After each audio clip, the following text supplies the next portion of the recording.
Vivian Marlowe stood at the edge of Lady Thornfield's drawing room, fingers pressed against the faded blue muslin of her skirt.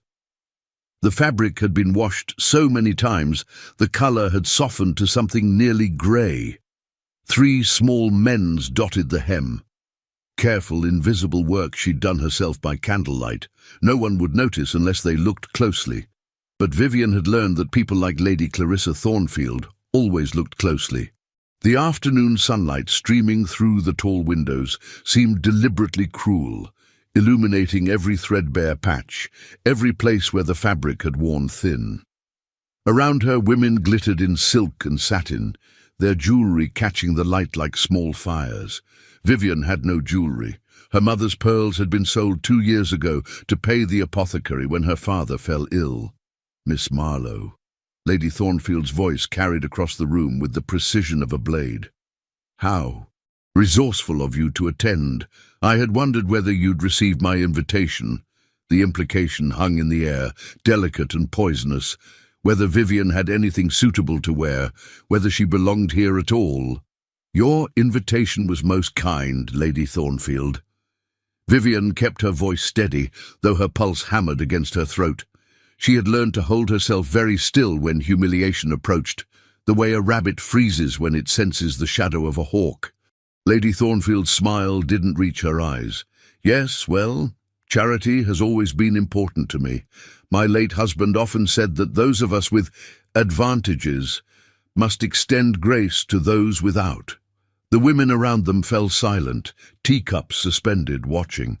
Vivian felt their gazes like pins holding her in place.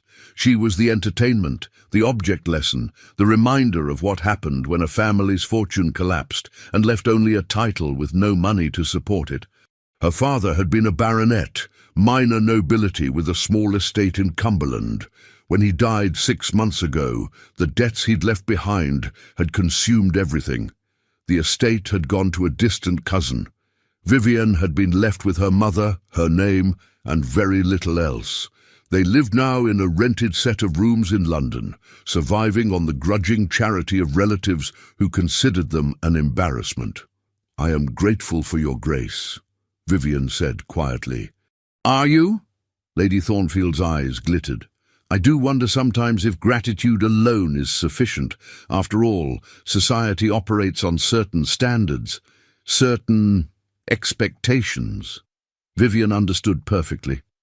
Lady Thornfield was saying that Vivian's presence here, in her worn dress with her poverty barely concealed, was a violation of those expectations. That gratitude required knowing one's place, and her place was not among these women. The door to the drawing room opened. Every head turned. The butler's voice carried clear and formal. His Grace, the Duke of Greystone. Vivian's breath caught. She had seen Julian Lockhart, Duke of Greystone, only once before, at a ball 3 years ago, before her father's death, when her life still held the promise of a normal future.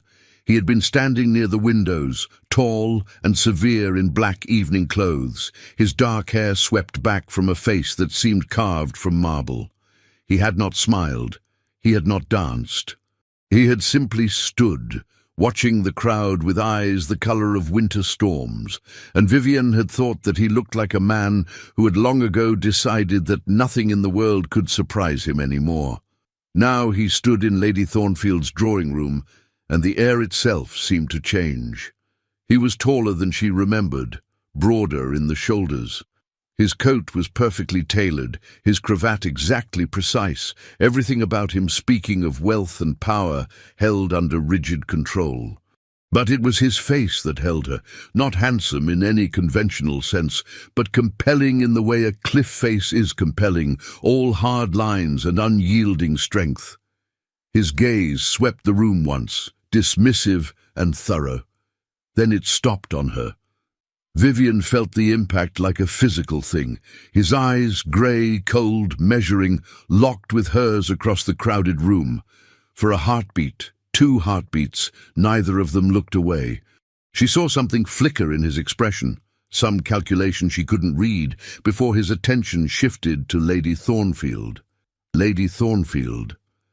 His voice was deep, clipped, the accent of someone educated at the finest schools and raised among the highest circles. "Forgive the intrusion." "Your Grace!" Lady Thornfield's entire demeanour transformed. The cruel sharpness vanished, replaced by a gushing delight that would have been comical if it weren't so perfectly calculated. "What an extraordinary honour! We are overwhelmed, simply overwhelmed. Please do come in. Allow me to pour you tea." The Duke moved into the room with the kind of easy confidence that came from knowing he was welcome everywhere. Women shifted in their seats, straightening, arranging their skirts, touching their hair, the air filled with a subtle electricity. "I require only a moment of your time," he said. His gaze moved across the assembled women with the same dismissive thoroughness, barely pausing on any single face. "I am hosting a house party at Greystone Manor in 3 weeks' time. My mother has requested that I extend invitations to several young ladies of good standing." Lady Thornfield practically glowed. "How wonderful! Your mother's taste is impeccable." "Indeed." Something dry entered his tone. "I have a list." He withdrew a folded paper from his coat. Lady Thornfield reached for it eagerly, but the Duke's hand didn't extend toward her. Instead, he turned and walked directly to Vivian. The room went utterly silent. Vivian stared up at him, her mind blank with confusion. This close, she could see the fine lines at the corners of his eyes, the slight shadow along his jaw where he would need to shave again by evening. He smelled of sandalwood and something crisp, like winter air. "Miss Marlowe," he said. It wasn't a question. He knew her name. "Your Grace." Her voice came out smaller than she intended. He held out the folded paper. "You are invited to Greystone Manor for the first week of June. The invitation includes your mother. Accommodations and transportation will be provided." Vivian's hand trembled as she took the paper. The texture was expensive, heavy stock that whispered of wealth with every fibre. Your Grace, I don't understand." "There is nothing to understand. You are invited. Do you accept?" Behind him, Lady Thornfield's face had gone rigid with shock. Around the room, women stared with expressions ranging from disbelief to outrage. This wasn't how invitations were extended. This wasn't how dukes behaved. They sent formal cards through servants. They worked through proper channels. They certainly didn't walk into afternoon teas and single out impoverished nobodies in threadbare dresses. Vivian's throat felt tight. This had to be a mistake. Some confusion. Perhaps he had meant to give the invitation to someone else. "Your Grace, are you certain?" "I am always certain, Miss Marlowe." His eyes held hers, and for just a moment, something almost like warmth flickered in their depths. "The question is whether you accept." Every instinct screamed that this was wrong, that accepting would bring consequences she couldn't foresee.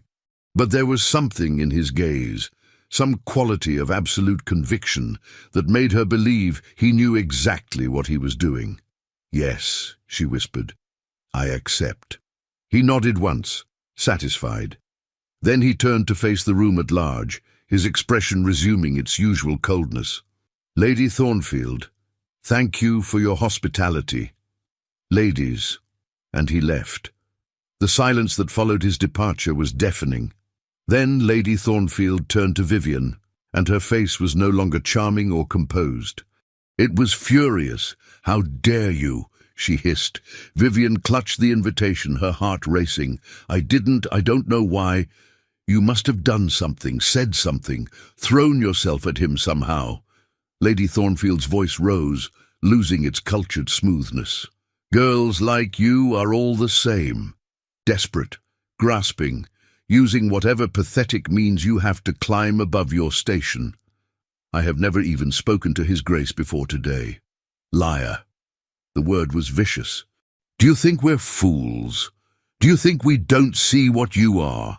The other women murmured agreement, their earlier pity curdling into resentment. Vivian understood. In their eyes she had committed an unforgivable sin, not being humble enough in her poverty. She was supposed to accept her diminished circumstances with grace, to fade quietly into the background. Instead, a duke had singled her out in front of everyone, elevating her above them all. "I think," Vivian said softly, "that I should take my leave." She walked toward the door with her spine straight and her head high. Though her hands shook so badly the invitation rustled. Behind her, she heard Lady Thornfield's cold laughter. "Enjoy your moment, Miss Marlowe. I promise you it won't last." Vivian's mother sat in the fading light of their sitting room, her needle moving through the fabric she was mending with mechanical precision. Margaret Marlowe had once been considered a beauty. Now, at 50, she was simply tired and worn and resigned to a life that had taken everything she'd once expected and ground it into dust. "Mama," Vivian said quietly, "something happened today." Her mother didn't look up. Something always happens. What was it this time? Did Lady Thornfield remind you of your place? Did someone comment on your dress? "The Duke of Greystone invited us to a house party." The needle stopped. Margaret's head came up slowly, her eyes wide. "What did you say?" Vivian held out the invitation. Her mother took it with trembling fingers, scanning the elegant script. For a long moment, she said nothing. Then she set the paper down very carefully on the table beside her. "This is a mistake. He gave it to me himself, in front of everyone. He knew my name." "Then it's a game." Margaret's voice was flat. "Some cruel entertainment. Dukes don't invite penniless baronets' daughters to house parties, Vivian. They especially don't invite them publicly, in front of the very women who have spent months making our lives miserable." Vivian sat down across from her mother, her stomach tight with unease. "I thought the same thing.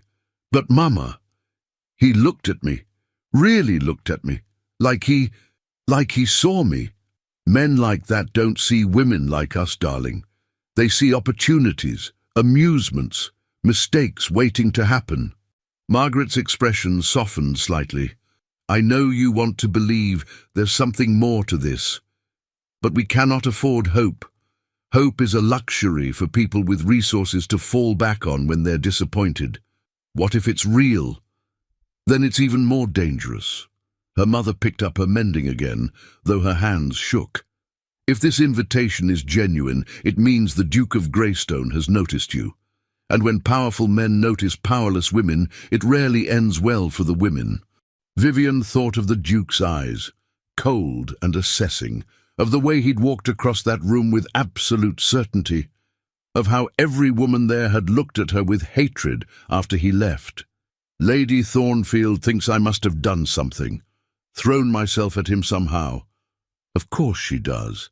It's easier to believe you're conniving than to accept that a duke might simply choose you." Margaret's voice went bitter. "But that's the trap, Vivian. If you go to this party and nothing happens, you'll be humiliated. If you go and something does happen, if he pays you attention, shows you favor, you'll be ruined. Either way, we lose." "Then what do I do?" Her mother was silent for a long moment. Then she sighed. "You go." "Mama, you go because refusing would be an insult. You go because we cannot afford to make enemies of the Duke of Greystone. You go because—" She paused, something painful crossing her face. "Because I have already taken so much from you. Your future, your prospects, your security. I won't take your hope as well, even if I think it will break your heart." Vivian crossed the room and knelt beside her mother's chair, taking her worn hands. "You haven't taken anything from me. Papa's debts weren't your fault.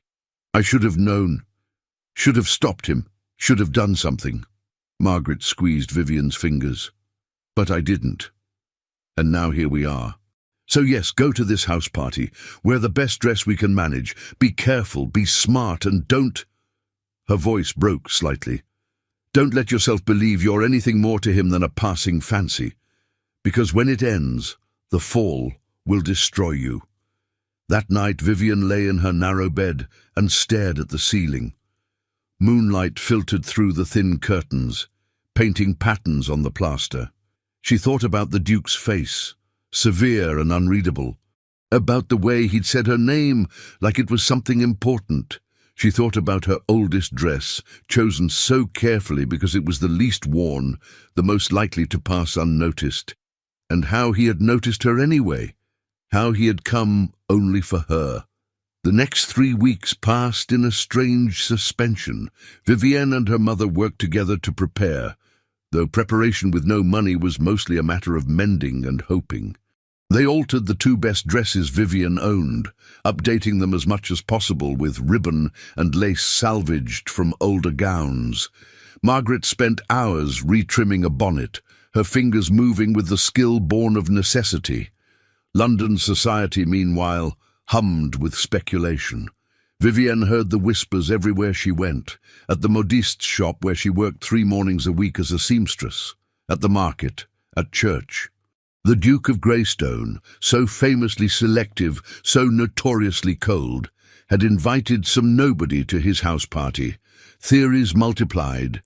She was his secret ward, a distant relative, someone with a claim on his family he needed to manage quietly. The more malicious whispers suggested she was already his mistress, that the invitation was simply a way to keep her close.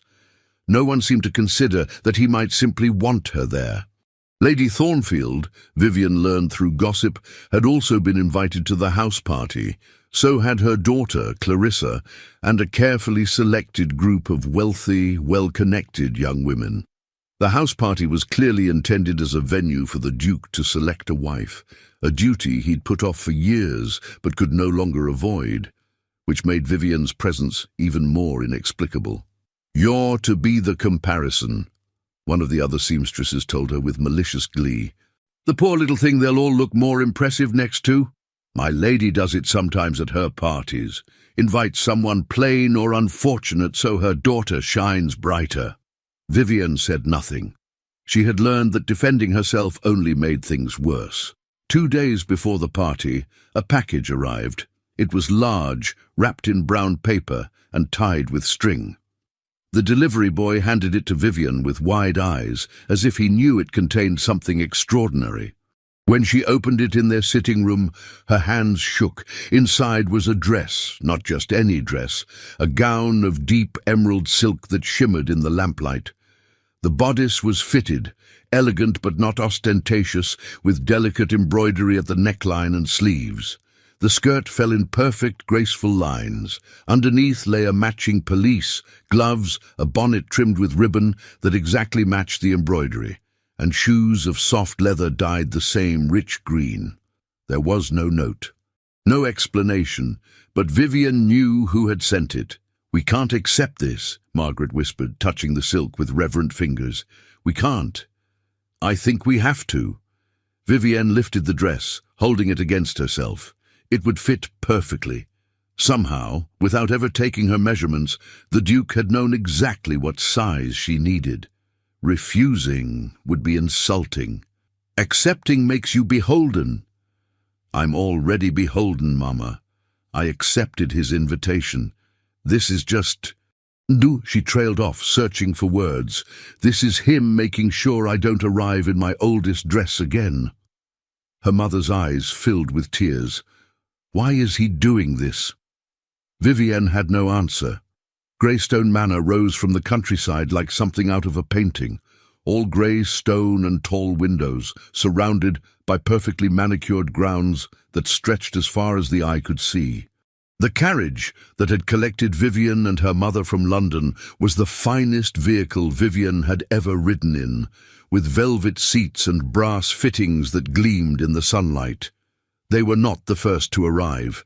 Other carriages dotted the circular drive, depositing guests in a steady stream of silk and feathers and barely concealed ambition. Vivienne watched through the window as young women descended in gowns that probably cost more than her family had earned in a year. They moved with the confidence of those who knew they belonged. She wore the emerald dress. It fit perfectly. "Ready?" her mother asked quietly. Vivienne wasn't sure she'd ever be ready, but she nodded anyway. They descended from the carriage into late afternoon sunlight. A butler approached immediately, his expression professionally blank, as he took in their modest travelling cases. "Miss Marlowe, Mrs. Marlowe, welcome to Greystone Manor. His Grace is in the drawing room with the other guests. If you'll follow me." The interior of the manor was overwhelming. High ceilings painted with elaborate frescoes, marble floors that reflected light like water, portraits of stern-faced aristocrats lining the walls, all bearing some resemblance to the Duke, the same hard jaw, the same uncompromising eyes. Voices drifted from an open doorway ahead, feminine laughter, light and musical, the clink of teacups. Vivian smoothed her dress one final time and walked forward. The drawing room was enormous, decorated in blues and golds that spoke of wealth so old it didn't need to announce itself. 20 or so people occupied the space, mostly young women, a few mothers, and standing near the windows, his back to the room, the Duke. Conversations stuttered as Vivian entered, heads turned, eyes assessed. Lady Thornfield sat in a central position, her dress a confection of rose silk and cream lace. Beside her sat her daughter Clarissa, pretty and perfect in primrose yellow. When Clarissa saw Vivian's emerald gown, her expression went cold. "Miss Marlowe," the butler announced. The Duke turned. For a heartbeat, Vivian saw something flicker across his face. Satisfaction, perhaps, or approval.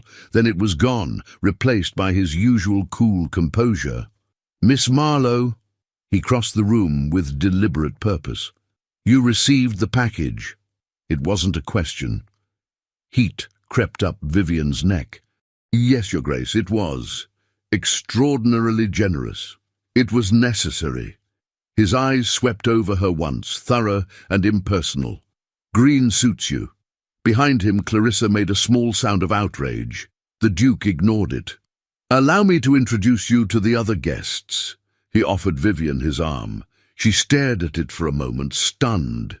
This wasn't how introductions worked. The host didn't personally escort minor guests around the room. But the Duke waited, patient and implacable, until she placed her hand on his sleeve. His arm was solid beneath the fabric of his coat, warm and real. He guided her through the room with methodical efficiency, introducing her to each guest in turn. The other young ladies responded with varying degrees of politeness, some genuinely kind, others barely civil. Lady Thornfield smiled with all her teeth and no warmth. "How lovely to see you again, Miss Marlowe. What an interesting choice His Grace has made, including you." The Duke's arm tensed beneath Vivian's fingers. When he spoke, his voice was glacial. "I make no choices lightly, Lady Thornfield. You would do well to remember that." The rebuke was subtle but unmistakable. Lady Thornfield's smile froze. After the introductions, the Duke deposited Vivian near a window seat, then returned to his position of distant observation. But throughout the afternoon, Vivian felt his gaze on her, brief, assessing glances that she couldn't interpret. "Quite the entrance," a voice said beside her. Vivian turned to find a young woman in lavender silk regarding her with frank curiosity. She had auburn hair and intelligent hazel eyes that held no malice. "I'm sorry?" "The dress. The personal introduction. The Duke treating you like you're something precious instead of just another marriageable prospect." The woman smiled. "I'm Beatrice Ashton. My father's an earl, which is apparently good enough to get me invited, but not good enough to warrant personal attention. You must be special." "I'm really not," Vivian said quietly. "I don't know why I'm here." "Then you're either very naive or very clever." Beatrice's gaze was sharp.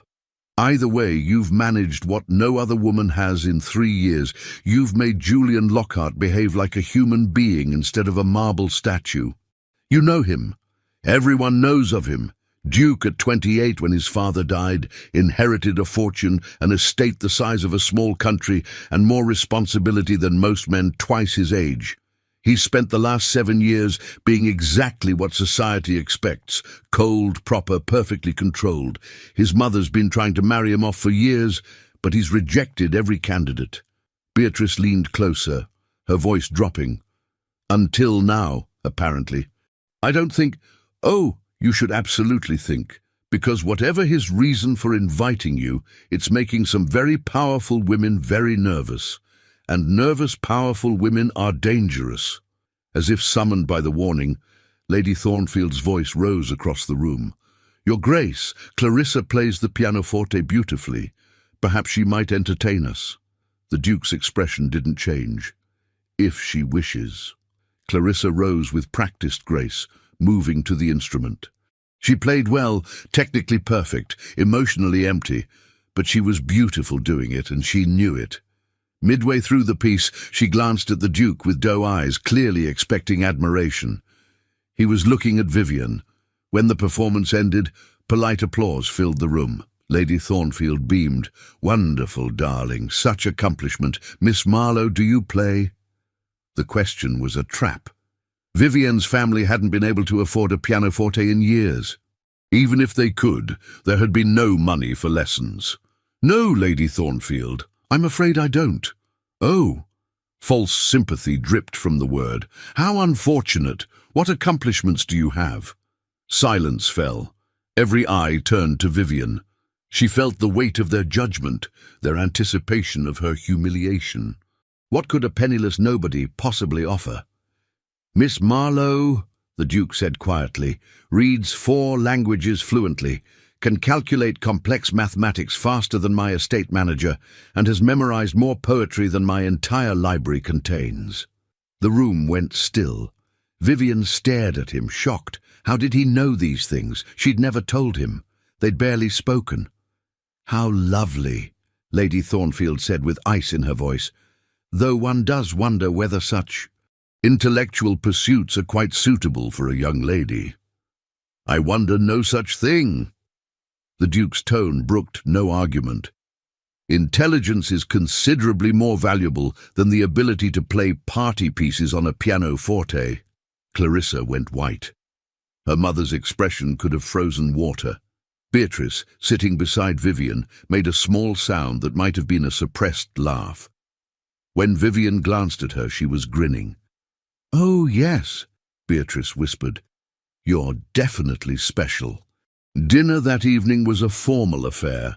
3 courses served on china so fine, Vivian was afraid to touch it. She'd been seated far from the Duke, wedged between an elderly countess who was half-deaf and a baron who spent the entire meal discussing his hunting dogs. But across the table and down 3 places, she could see him.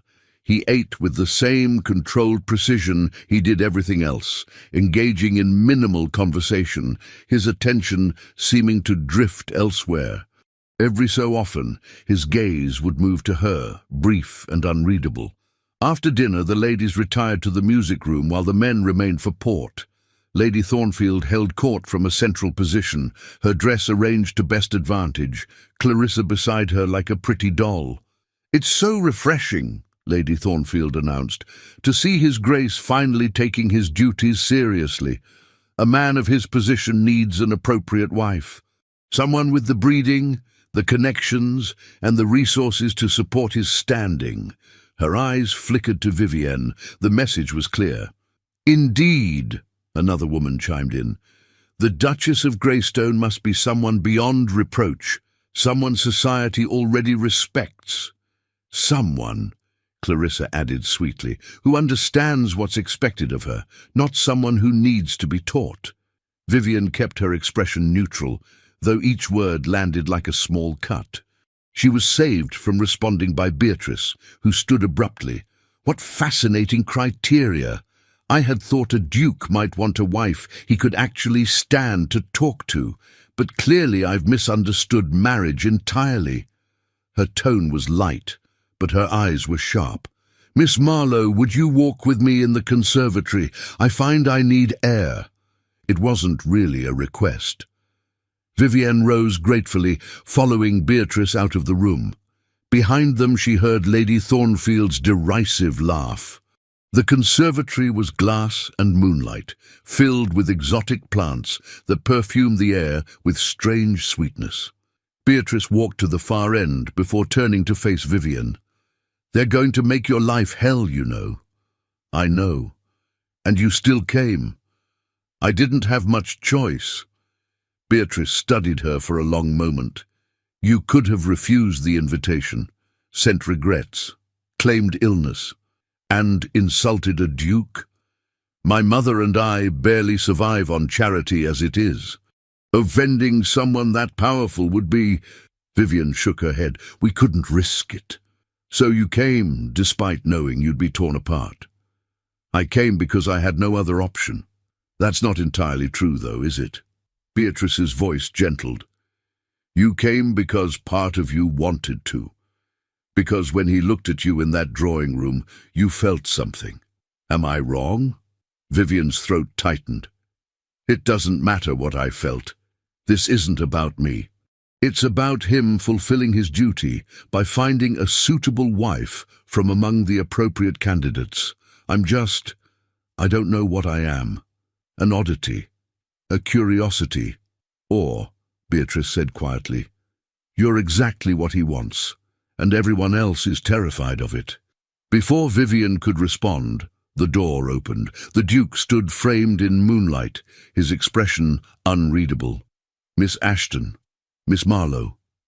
He nodded to Beatrice. Forgive the interruption. I require a word with Miss Marlowe. Beatrice's eyebrows rose, but she smiled. Of course, Your Grace.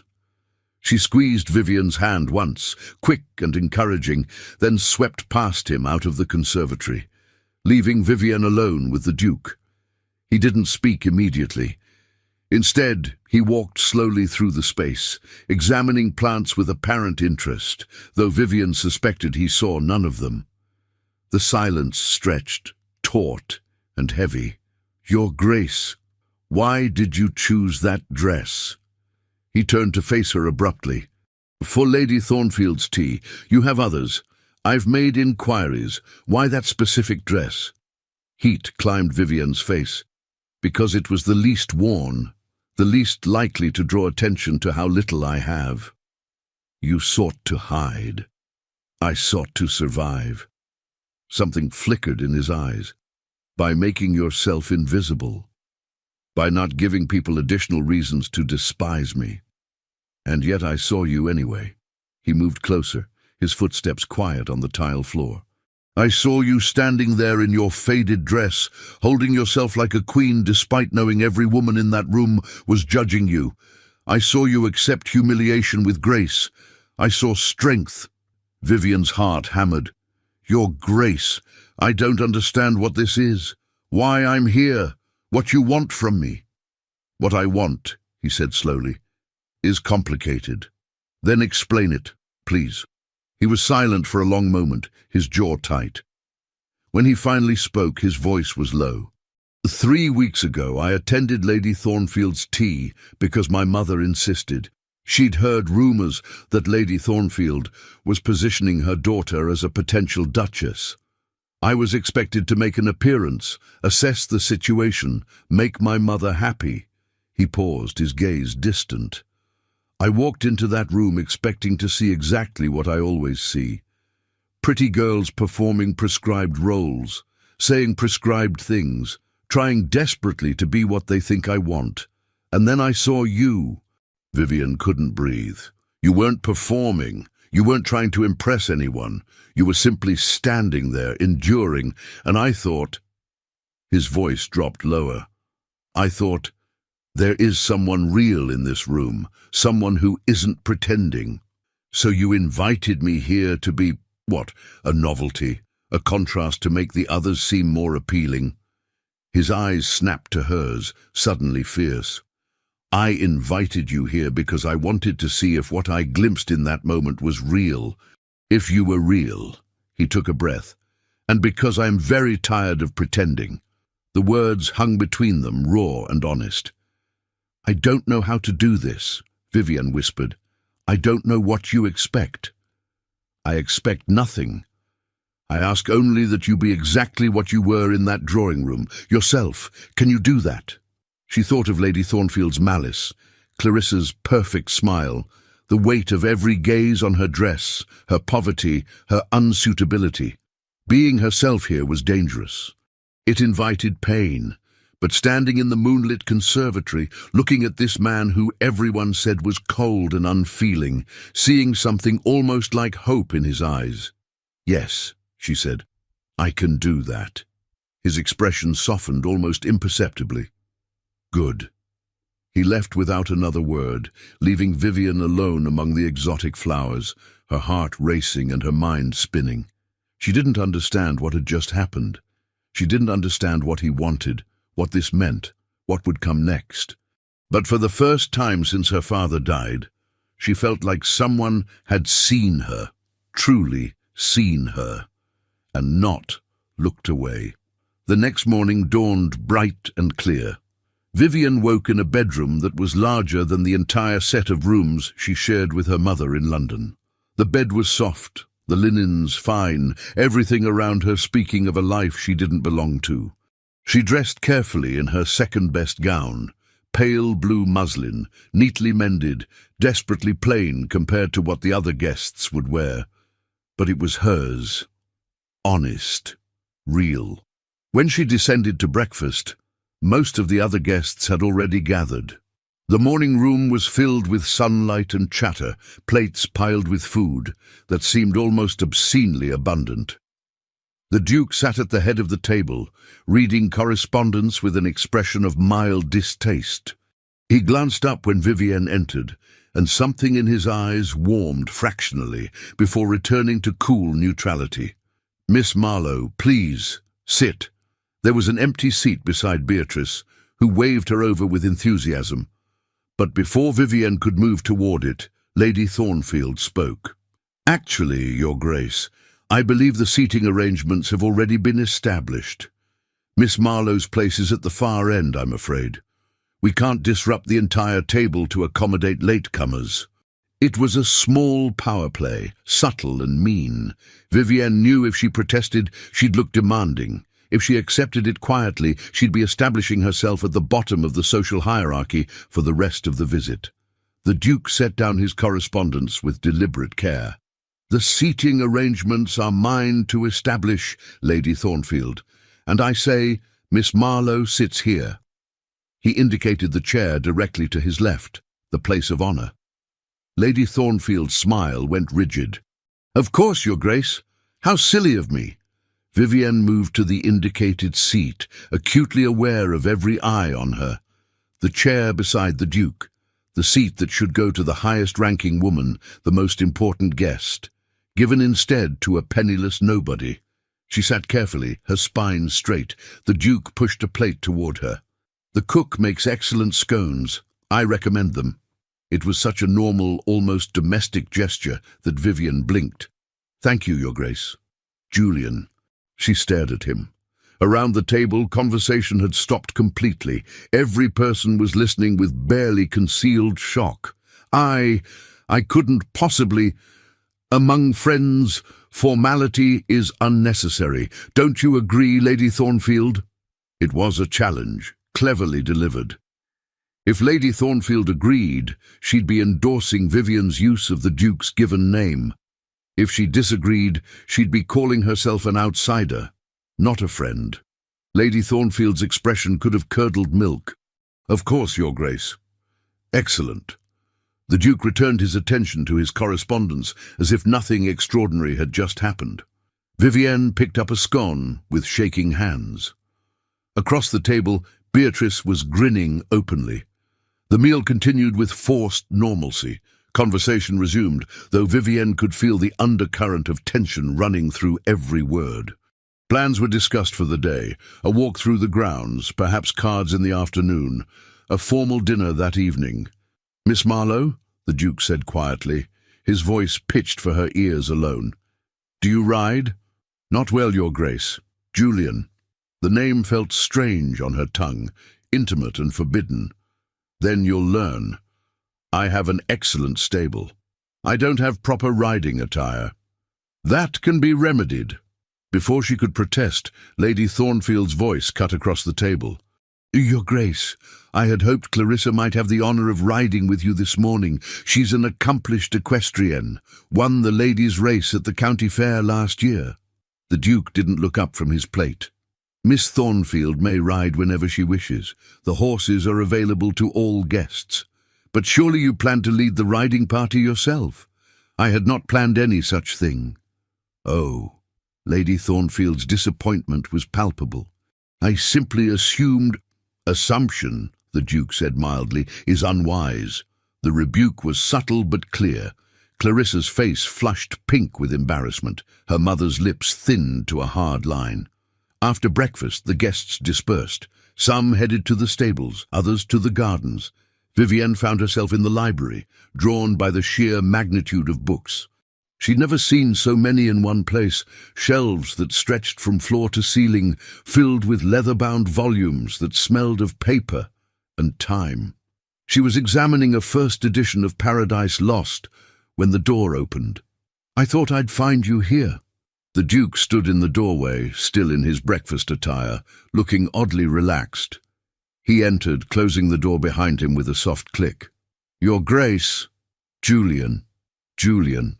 She set the book down carefully. "I shouldn't be alone with you. If anyone found us, let them find us. I am the Duke of Greystone in my own home. I can speak privately with whomever I choose. It's not that simple. It is exactly that simple." He moved closer, his eyes scanning the shelves absently. "The world is only complicated because we allow it to be, because we follow rules designed to keep people in their assigned places. Those rules exist for a reason. Do they? Or do they exist simply because no one has bothered to question them?" He pulled a book from the shelf, a volume of Greek philosophy. "You read Greek." It wasn't a question. Vivienne nodded, wondering again how he knew. "My father taught me, before we lost everything." "Tell me about him." It was the last thing she'd expected. The Duke, Julian, settled into a chair with apparent ease, watching her with genuine interest. "He was brilliant," Vivienne said slowly, "and terrible with money. He loved learning more than profit. He'd spend hours teaching me languages, mathematics, philosophy, while our estate manager despaired over unpaid bills." She smiled despite the ache in her chest. "My mother used to say he lived in his head too much, that he'd forget the real world entirely if we let him." "Did you let him?" "No. We tried to ground him, but after my mother's illness, she recovered, but the medical bills, he couldn't bear seeing her worry. So he borrowed, and borrowed more, and then," she gestured helplessly, "then he died, and we discovered he'd mortgaged everything, sold everything, borrowed against things he didn't even own. And you lost it all." "We lost everything that could be measured in money, but I still have what he taught me, what he gave me." Vivienne met Julian's gaze steadily. "That can't be taken." Something shifted in his expression, respect, perhaps, or understanding. "No, it can't." He stood, moving to another shelf. When he turned back, he held two books. "Ovid, original Latin. Do you know it?" "Some." "Then read with me." It was absurd, improper. A duke and a penniless gentlewoman, alone in a library, reading poetry together. If anyone discovered them, Vivienne's reputation would be destroyed. She took the book he offered. They read for an hour, trading passages, discussing translations, debating interpretations. Julian was brilliant, his Latin flawless, his understanding of the texts deep and nuanced. But more than that, he listened, really listened when she spoke, considered her opinions, sometimes agreeing, sometimes arguing with a passion that made his usually cold eyes bright with life. "You're smiling," he said abruptly. Vivienne touched her face, startled to find it was true. "I'm sorry." "Don't apologize. I like it." He set his book aside. "I don't think I've seen you truly smile until now." There hasn't been much to smile about lately. And yet here you are, smiling over Latin poetry in the library of a man society believes you're trying to trap." The bluntness startled her into a laugh. "Is that what they think?" It's what Lady Thornfield has been suggesting since the morning after you arrived. She's told at least 3 people that you're a fortune hunter who must have seduced me somehow." Vivian's amusement died. "That's not... I haven't... I know." His voice went soft. "That's why I find it amusing rather than offensive. Lady Thornfield cannot conceive of a world where a man might value intelligence and honesty over pedigree and performance, so she creates elaborate theories to explain my behavior." "Your behavior is unusual." "Is it? Should I pretend indifference to the only person in this house who doesn't bore me to tears?" The words were casual, but they struck Vivian with unexpected force. She stared at him, searching for mockery or manipulation, finding only truth. "You barely know me. I know enough. I know that you endure humiliation with grace, that you value learning over advantage, that you choose integrity even when it costs you everything." He stood, moving toward her. "I know that you make me want to be honest, instead of simply proper." He was close now. Close enough that she could see the fine lines at the corners of his eyes, the shadow of stubble along his jaw. Close enough to feel the warmth radiating from his body. "Julian!" The door burst open. They sprang apart, but not fast enough. Lady Thornfield stood in the entrance, her expression triumphant and horrified in equal measure. "Your Grace! Miss Marlowe!" Her voice carried clearly down the hallway. "How unexpected!" Within seconds, other guests appeared, drawn by the tone of her voice, the promise of scandal. They crowded the doorway, staring at Vivian and Julian with expressions ranging from shock to glee. "We were reading," Vivian said quickly. "That's all. Just reading." Reading. Alone. With the door closed. Lady Thornfield's voice dripped false concern. "My dear, do you not understand how this looks? It looks like 2 people discussing literature in a library," Julian said coldly. "Hardly scandalous. But Your Grace, surely you understand that appearances matter. A young woman alone with a gentleman unchaperoned, it creates talk, assumptions. Then those who make assumptions are fools." Nevertheless, Lady Thornfield's smile was vicious. "For Miss Marlowe's own protection, perhaps she should be more carefully supervised. We wouldn't want anyone to think she's taking advantage." The implication was clear. Vivian saw it register on the faces of the other guests. Pity, contempt, satisfaction. The poor girl making a desperate play for the Duke. How pathetic. "I think," Vivian said quietly, "that I should return to my room." "No." Julian's voice was hard. "You should stay exactly where you are." "Julian?" "Your Grace," he corrected, his tone formal and cutting. He turned to face Lady Thornfield and the assembled guests.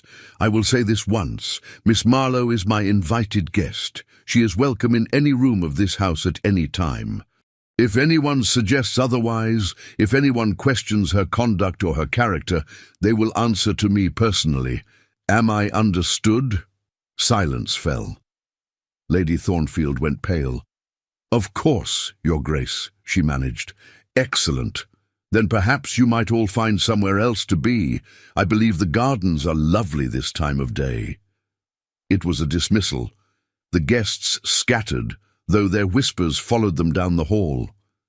Lady Thornfield left last, her expression promising future retribution. When they were alone again, Julian turned to Vivian. She stood frozen, her face burning.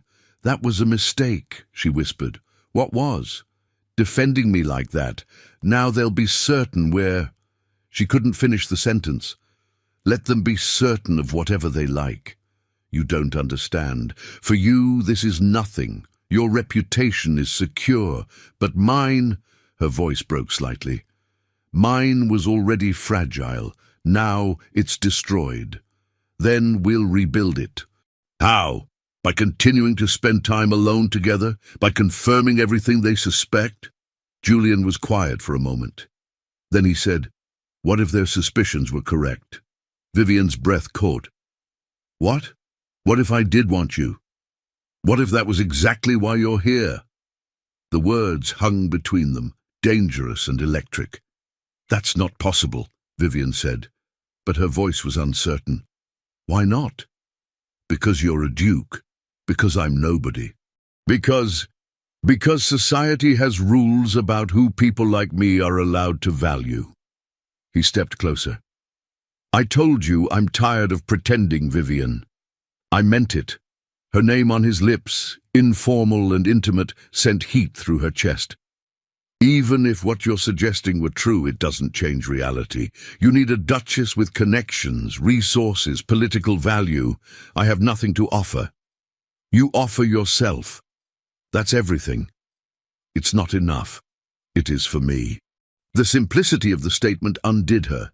She stared at him, this powerful man who could have anyone, who was supposed to want someone appropriate and useful and politically advantageous. Instead, he stood here, looking at her like she was valuable simply for existing. "I don't understand you," she whispered. "Good, because I barely understand myself." He reached out, his fingers just barely touching hers. "All I know is that when I'm with you, I don't feel like the Duke of Greystone performing a role. I feel like Julian Lockhart, a man who's been lonely for longer than he wants to admit." Vivian's throat tightened with emotion. "What do you want from me?" "Time, honesty, a chance to see where this leads. And if it leads nowhere, then at least I'll have had something real, even if only briefly." She should refuse. Should protect herself, should remember that hope was dangerous and powerful men were more dangerous still. Instead, she said, "All right." His eyes searched hers. "All right?" Time, honesty, a chance. She swallowed hard. "But Julian, you need to understand. If this ends badly, I have nothing to fall back on. No safety net, no resources to rebuild. Then I'll make certain it doesn't end badly." "You can't promise that." "No, but I can promise to try." It wasn't enough. It couldn't be enough. But standing there with her hand in his, feeling the warmth of his touch and the intensity of his gaze, Vivienne chose to believe him anyway. The next 3 days passed in a strange duality. In public, Vivienne and Julian maintained careful distance, sitting at opposite ends of the dinner table, engaging in separate activities, never alone together. But in private moments, stolen and brief, they found each other. In the library, ostensibly by chance, reading side by side in companionable silence. In the garden at dawn, when no one else was awake, walking among the roses and talking about everything and nothing. In the conservatory at night, surrounded by moonlight and exotic flowers, discussing philosophy and poetry and their childhoods and their fears. Each conversation revealed more. Julian spoke of the weight of his title, inherited too young after his father's sudden death. Of the loneliness of being surrounded by people who wanted something from him, his name, his money, his influence, but never him. Of the rigid expectations that dictated every aspect of his life. Vivian spoke of her father's death, the shame of poverty, the slow erosion of her mother's spirit, of feeling invisible in rooms full of people, of being judged for circumstances she couldn't control. They were careful, so careful. But Lady Thornfield noticed anyway. "The Duke seems quite distracted lately," she mentioned at tea, her voice carrying through the drawing room. "I do hope nothing's troubling him." The other women murmured agreement. Clarissa, sitting beside her mother in pale pink muslin, looked troubled. "Perhaps," Clarissa suggested quietly, "he's simply preoccupied with estate business." "Perhaps," Lady Thornfield agreed, "or perhaps he's been led astray by unsuitable influences." Her eyes flickered to Vivian. Beatrice, sitting beside Vivian, stiffened. "What a strange thing to say, Lady Thornfield. What unsuitable influences could possibly exist in His Grace's own home?" "I'm sure I don't know." Lady Thornfield's smile was poisonous. "But it does seem curious that a man known for his propriety would suddenly begin behaving so erratically, spending hours in the library, walking in the gardens before breakfast, almost as if someone were deliberately arranging encounters. Are you suggesting, Beatrice said with deceptive sweetness, that His Grace lacks the intelligence to recognize manipulation? I suggest nothing. I merely observe. Then perhaps you should observe with more care. I've noticed Miss Marlowe spending most of her time with me. If anyone's monopolizing her attention, it's certainly not the Duke. It was a kind lie, and they both knew it. Lady Thornfield's expression said she knew it too. How loyal you are, Miss Ashton. I do hope your defense of Miss Marlowe doesn't damage your own prospects. My prospects are secure, Lady Thornfield, but thank you for your concern. The exchange ended there, but the damage was done. Over the next day, Vivian noticed the other guests treating her differently. Conversations stopped when she entered rooms. Invitations to activities became less frequent. Even some who had been neutral before now regarded her with cool suspicion. Only Beatrice remained steadfastly loyal, and Julian, though he maintained public distance, found ways to ensure she was protected. When Lady Thornfield suggested the next day's activities exclude those not properly equipped for riding, Julian immediately arranged for appropriate attire to be provided to any guest who needed it. When whispers circulated about Vivian's true reasons for attending, Julian made a point of engaging her in conversation during dinner, asking her opinion on literature and philosophy in front of everyone, treating her insights with the same respect he'd give any scholar. It helped, but it also made things worse, because now everyone could see what Lady Thornfield had suspected. The Duke of Greystone valued Vivian Marlowe's mind, possibly her company, perhaps even more than that. On the fourth night, there was to be a ball. Vivian stood in her borrowed room, staring at herself in the mirror. The emerald dress had been cleaned and pressed. Her hair was arranged simply, lacking the elaborate styling the other women would sport. She wore no jewelry because she had none. She looked exactly like what she was, a woman pretending to belong somewhere she didn't. A knock sounded at the door. "Come in," Vivian called, expecting her mother, or perhaps Beatrice. Instead, a maid entered carrying a wooden box. "Miss Marlowe, His Grace asked that this be delivered to you." Vivian's hands trembled as she took the box. Inside, nestled in velvet, was a necklace, a single emerald pendant on a delicate gold chain. It was beautiful but not ostentatious, elegant without being excessive. Exactly the sort of thing a woman of modest means might inherit from family. There was a note in Julian's precise handwriting. "This belonged to my grandmother. She would have liked you. J." Vivian's eyes burned with unshed tears. The gesture was perfect. He was lending her the necklace, not giving it, which would have been improper. And by claiming it was his grandmother's, he was offering her a shield against accusations that he was showering her with gifts. She fastened it around her neck with shaking fingers. The ballroom was magnificent, all candlelight and mirrors and polished floors that reflected the dancers like a second world beneath their feet. Musicians played in one corner, the music floating through the air. Guests swirled in elaborate patterns, the women's gowns creating kaleidoscopes of color. Vivian stood near the edge, trying to be invisible. "Miss Marlowe." She turned to find Julian behind her, formal and perfect in black evening wear. He looked every inch the Duke, powerful, remote, untouchable, except for his eyes. In his eyes she saw warmth. "Your Grace, would you honor me with this dance?" Around them, conversations stuttered. The first dance of the evening traditionally went to the highest-ranking lady. Lady Thornfield had positioned herself prominently, clearly expecting the honor. Clarissa stood beside her, beautiful and nervous. Julian was asking Vivian instead. I'm not certain that's wise. I'm not asking for wisdom, I'm asking for a dance." He extended his hand.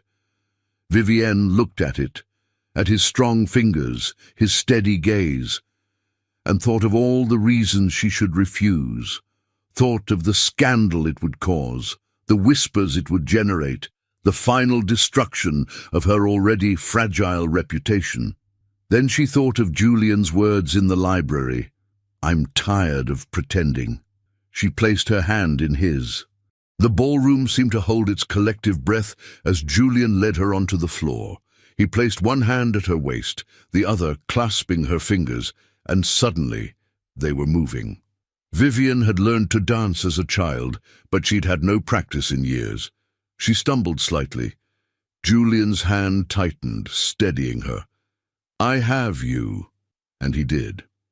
He guided her through the waltz with such skill that her rusty steps became smooth, her uncertainty transformed into grace.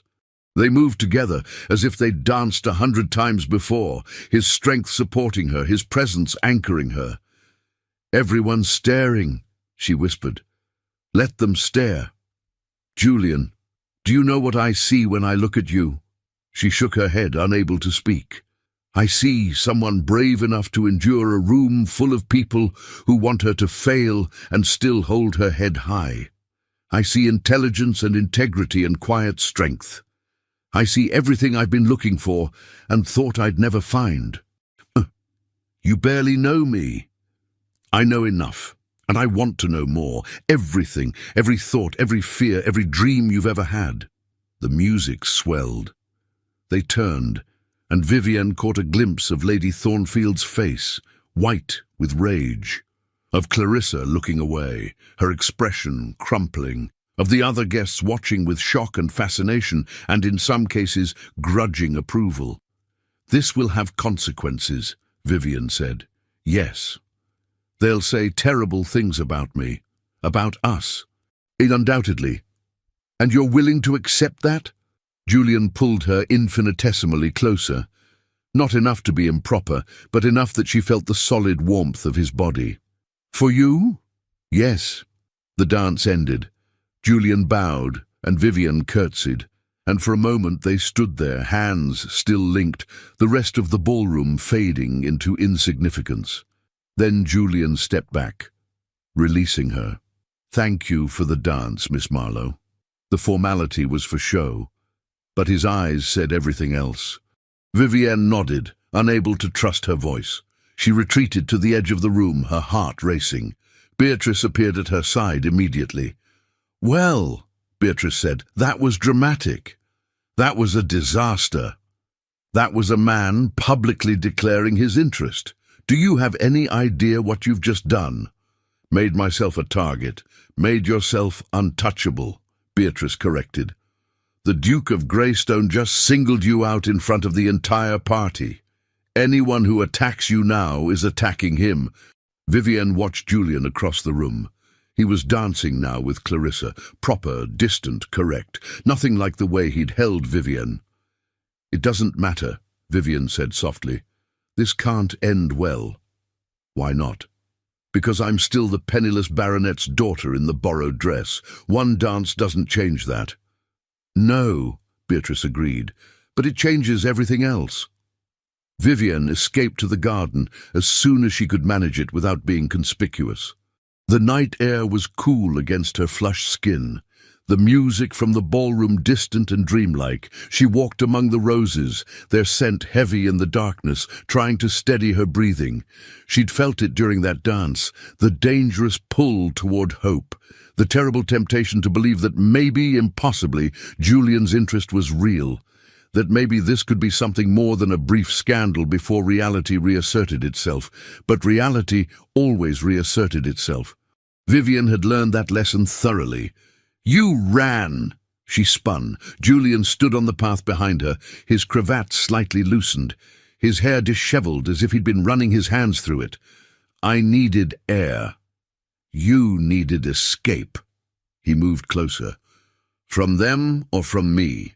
"From the situation. There is no situation without me." "So which is it, Vivian? Are you running from the scandal or from what's happening between us?" She stared at him, this man who shouldn't want her, who shouldn't be here, who shouldn't be looking at her like she was something precious. "Both," she admitted. "I'm running from both." "Why?" Because this is madness. You're a duke. You need a duchess who can manage a household with 50 servants, who knows how to navigate court politics, who brings connections and resources and you think you can't do those things. I know I can't. You managed your father's household for years. 3 servants and a cook is not the same as managing an estate. Skills can be learned, politics can be taught, but intelligence, integrity, courage, those cannot be acquired. Either you have them or you don't. He stood directly in front of her now. You have them. That's not enough. It's everything. Julian, please. Her voice broke. Don't do this. Don't make me hope when hope is dangerous. His expression softened. It's too late. I've already made you hope, and you've made me hope too. For what? For something real in a world of pretense, for someone who sees me as more than a title and a fortune, for, he paused, his jaw tightening, for happiness. I had stopped believing I deserved it, and then I saw you. Vivian's eyes burned. You deserve happiness with someone suitable. I deserve happiness with someone who makes me feel alive. That's you. For now. But what happens when the novelty wears off? When you remember all the practical reasons this is a terrible idea? Then I'll remember this moment, Julian said quietly. When you stood in a garden wearing my grandmother's necklace, telling me all the reasons we shouldn't be together, and I knew with absolute certainty that I wanted you anyway. He reached out, his fingers tracing the line of her jaw with heartbreaking gentleness. I'm not asking you to decide anything tonight. I'm not asking for promises or commitments. I'm simply asking you to stop running, to stay, to give this, whatever this is, a chance to become something. Vivian closed her eyes, feeling the warmth of his touch, the solidity of his presence. Every rational part of her brain screamed warnings. Every instinct for self-preservation demanded she refuse. But her heart, her foolish, hopeful heart, wanted so desperately to say yes. All right, she whispered, I'll stay. When she opened her eyes, Julian was smiling. It transformed his face, softening the hard lines, bringing light to his grey eyes. She realized with a shock that she'd never seen him truly smile before. Thank you. He leaned forward slowly, giving her time to pull away. When she didn't, his lips brushed hers, soft, careful, reverent. The kiss lasted only a heartbeat before he pulled back, his eyes searching hers. I should return to the ball, he said, his voice rough, before someone comes looking. Yes. But neither of them moved. They stood there in the garden, hands linked, neither willing to break the spell of this moment. Finally, Julian stepped back. Go back separately. Wait 5 minutes. Let them think you've been admiring the roses alone. And you? I'll claim estate business, a message that required immediate attention. His smile turned wry. The advantages of being a duke, my excuses are rarely questioned. He left first, disappearing into the darkness. Vivian counted to 300 slowly, using the time to compose herself, to smooth her dress and her expression, to transform herself back into the careful, controlled woman the other guests expected. When she returned to the ballroom, no one seemed to notice she'd been gone, except Lady Thornfield, whose eyes followed Vivian with cold calculation. The next morning brought new tension. Vivian descended to breakfast to find most of the guests already gathered, their conversations subdued and strange. When she entered, silence fell. Miss Marlowe, Lady Thornfield said, her voice dripping false sweetness. How lovely to see you. We were just discussing the unfortunate incident. Vivian's stomach tightened. What incident? You haven't heard? Clarissa looked genuinely distressed. Someone's been spreading the most terrible rumors. What rumors? Lady Thornfield leaned forward, her expression solemn. Apparently, certain people have been suggesting that you and His Grace have been conducting an inappropriate relationship, secret meetings, improper conduct, the sort of behavior that would be scandalous if true. The words landed like blows. Vivian felt the blood drain from her face. "That's not... We haven't... Of course you haven't, dear. I'm certain it's all terrible gossip with no foundation whatsoever." Lady Thornfield's tone suggested she believed the exact opposite. "But you know how these things spread. Once a rumor begins, it's terribly difficult to stop." "Who started it?" Beatrice's voice was sharp. "I'm sure I don't know. These things seem to arise from nowhere, don't they?" Lady Thornfield smiled. "The important thing is managing the situation before it becomes worse. Perhaps if Miss Marlowe were to leave the party early, claim illness or family obligation, it might help quiet the talk." "You want me to leave," Vivian said flatly. "I want to protect you, dear, and His Grace. This sort of scandal helps no one." It was brilliant, really. Lady Thornfield had created a problem and was now offering the solution: Vivian's removal. If Vivian stayed, the rumors would intensify. If she left, it would look like confirmation of guilt. "I won't leave," Vivian said quietly. "I beg your pardon." "I won't leave. I was invited here by His Grace. Unless he asks me to go, I'll stay." Lady Thornfield's expression hardened. How stubbornly inappropriate. "Perhaps you don't understand the gravity." "I understand perfectly. You've manufactured a scandal to force me out, but I won't make it easy for you." "I've manufactured nothing. The rumors exist whether I acknowledge them or not. Then I'll weather them. You'll be destroyed. Perhaps, but it will be by my own choice, not yours." The door opened. Julian entered, took one look at the tableau. Vivian standing rigid, Lady Thornfield's face twisted with anger, the other guests watching avidly, and his expression went cold. "What's happened?" "Your Grace," Lady Thornfield said quickly, "we were just discussing the unfortunate rumors." "I'm aware of the rumors." Julian's voice was ice. "I'm also aware of who started them." Lady Thornfield paled. "I assure you, you assured me of nothing. You spent the past week attempting to undermine Miss Marlowe, subtle insults, social manipulation. And now, when subtlety failed, outright slander." He moved to stand beside Vivian, a deliberate show of solidarity. "It ends now, Your Grace. You must understand. I only wanted to protect... You wanted to eliminate competition for your daughter. I understand perfectly." Julian's gaze swept the room. "Let me be absolutely clear. Miss Marlowe is under my protection. Any insult to her is an insult to me. Any attack on her reputation is an attack on mine. If anyone has concerns about her conduct, they may raise them with me directly. Otherwise, the subject is closed." Silence fell, heavy and shocked. Lady Thornfield stood abruptly. "I see. Then Clarissa and I will take our leave. Clearly we're no longer welcome." "Clearly," Julian agreed. It was a dismissal, final and absolute. Lady Thornfield's face went white, then red. She grabbed Clarissa's arm and swept from the room, her dignity in tatters. The other guests stared. Some looked approving. Others seemed scandalized. But none of them questioned Julian's authority.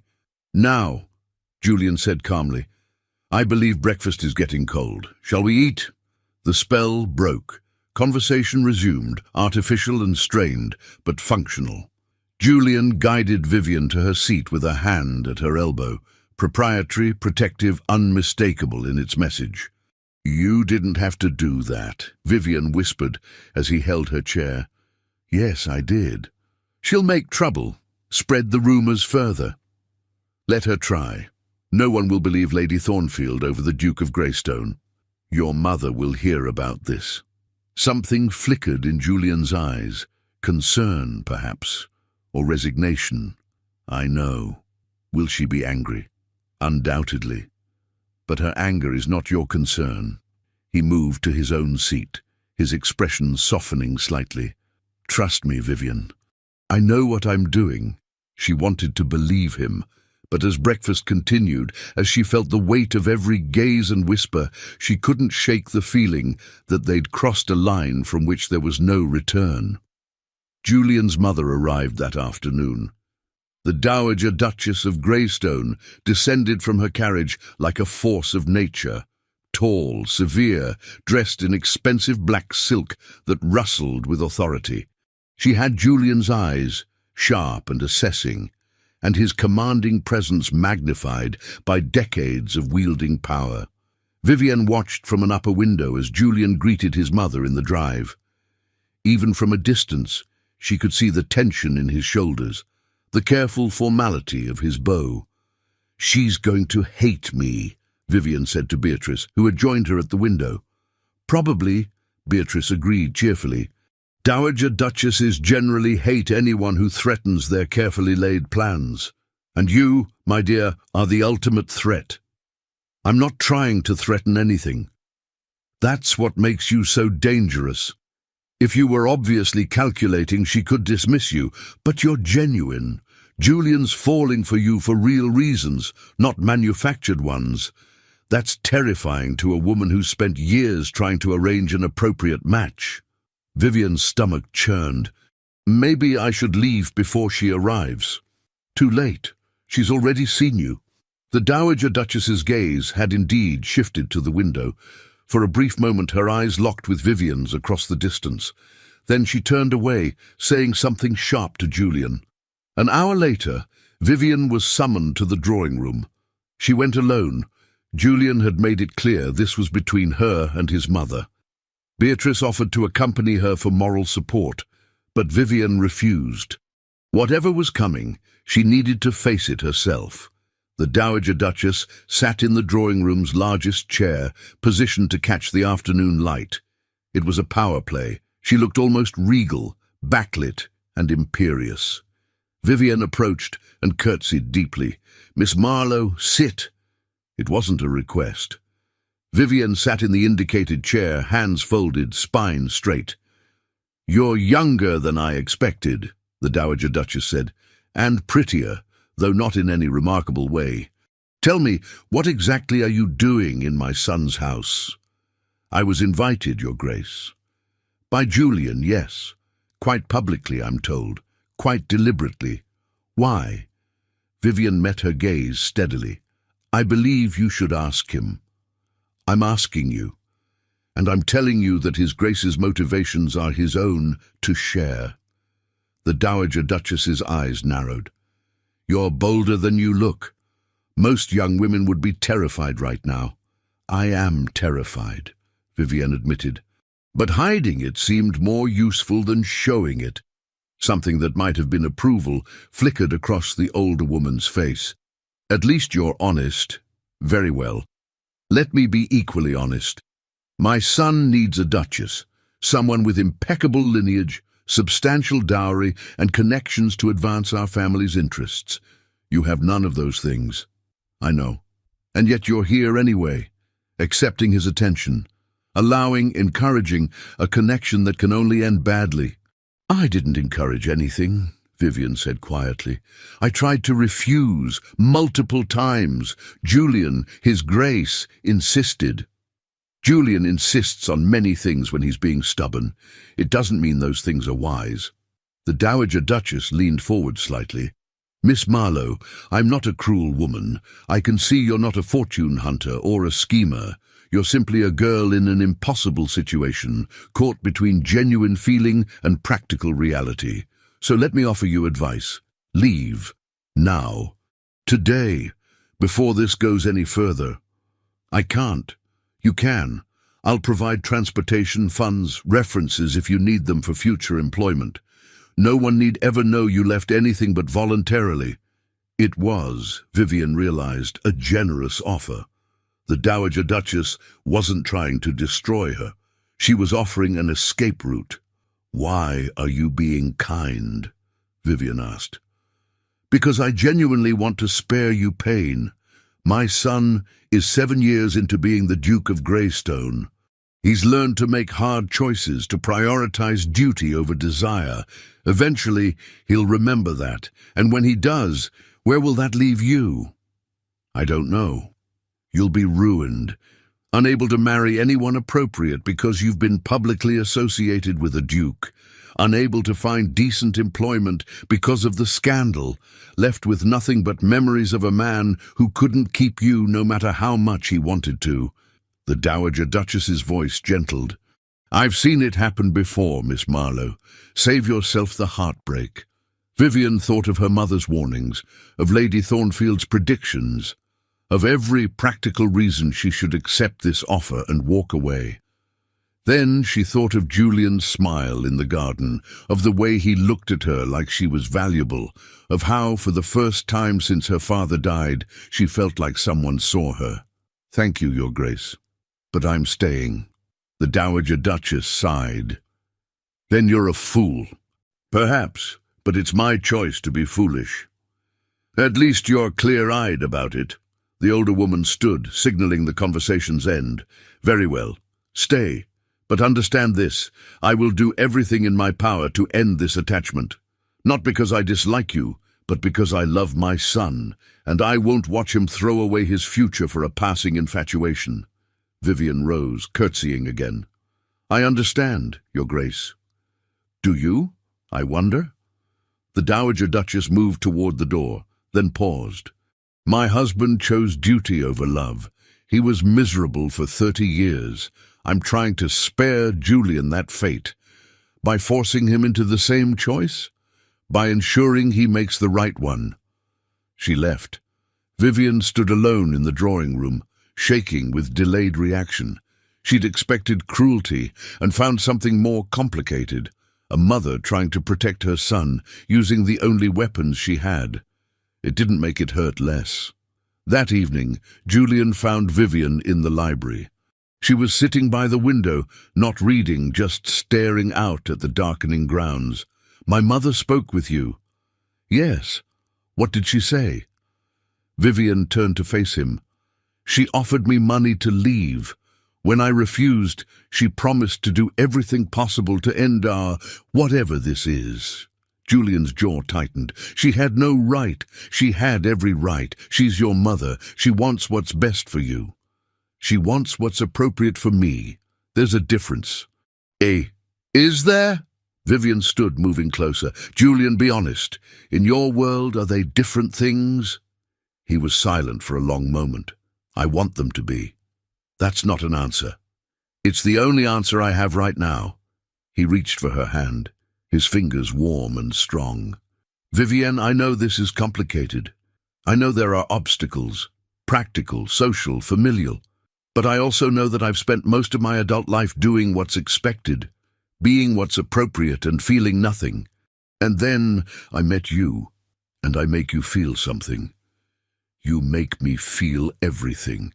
His voice was raw, hope and fear and desire and uncertainty. "You make me remember what it's like to want something just because I want it, not because it's suitable or strategic. What happens when wanting isn't enough? Then at least I'll have tried." He pulled her closer, his other hand coming up to cup her face. "Don't let my mother scare you away. Don't let duty or expectations or fear convince you that this is impossible. But what if it is impossible? Then we'll find out together." He kissed her, and it was different from the careful brush of lips in the garden. This was hungry and desperate and real. A man reaching for something he wanted before it could be taken away. Vivian kissed him back, her hands fisting in his coat, her body pressed against his. When they finally broke apart, both breathing hard, Julian rested his forehead against hers. "Stay," he whispered. "Please stay. I'm here. Promise me, Julian. Promise me you won't leave without telling me. That you won't run because things get difficult." Vivian thought of all the reasons she shouldn't make that promise. But looking into his eyes, feeling the tremor in his hands, she couldn't refuse. "I promise." The next days blurred together, a strange mix of tension and happiness. The Dowager Duchess remained at Greystone Manor, her presence a constant reminder of opposition. But she didn't actively sabotage Vivian. Instead, she watched with cool assessment, as if waiting for something. The other guests grew accustomed to Julian's attention to Vivian. Without Lady Thornfield to stir resentment, most settled into acceptance. A few even became friendly, women who recognized genuine affection when they saw it and approved despite the social irregularity. Julian stopped pretending to maintain distance. He sat beside Vivian at meals, walked with her in the gardens, included her in conversations about estate management and politics, valuing her insights. He was teaching her, Vivian realized, showing her what it meant to be a duchess, giving her the knowledge she'd need, if, always if. Beatrice cornered Vivian in her room one evening. You need to prepare yourself. For what? For the fact that this might actually work. Julian's falling in love with you probably already has. His mother sees it. The other guests see it. Hell, even the servants are taking bets on when he'll propose. Vivian's breath caught. He won't propose. Why not? Because his mother's right. I can't be what a duchess needs to be. Can't or won't. Does it matter? Yes. Beatrice sat on the bed, her expression serious. If you can't, then you're right. This won't work. But if you won't, if you're refusing because you don't think you deserve it, then you're making a terrible mistake. I'm not refusing anything. There's been no offer. There will be, soon, and when it comes, you need to know your answer. Vivian turned away, staring at her reflection in the mirror. She saw a woman in a borrowed dress with borrowed confidence, playing at being something she wasn't. But she also saw someone stronger than she'd been 2 months ago. Someone who'd endured humiliation and emerged intact.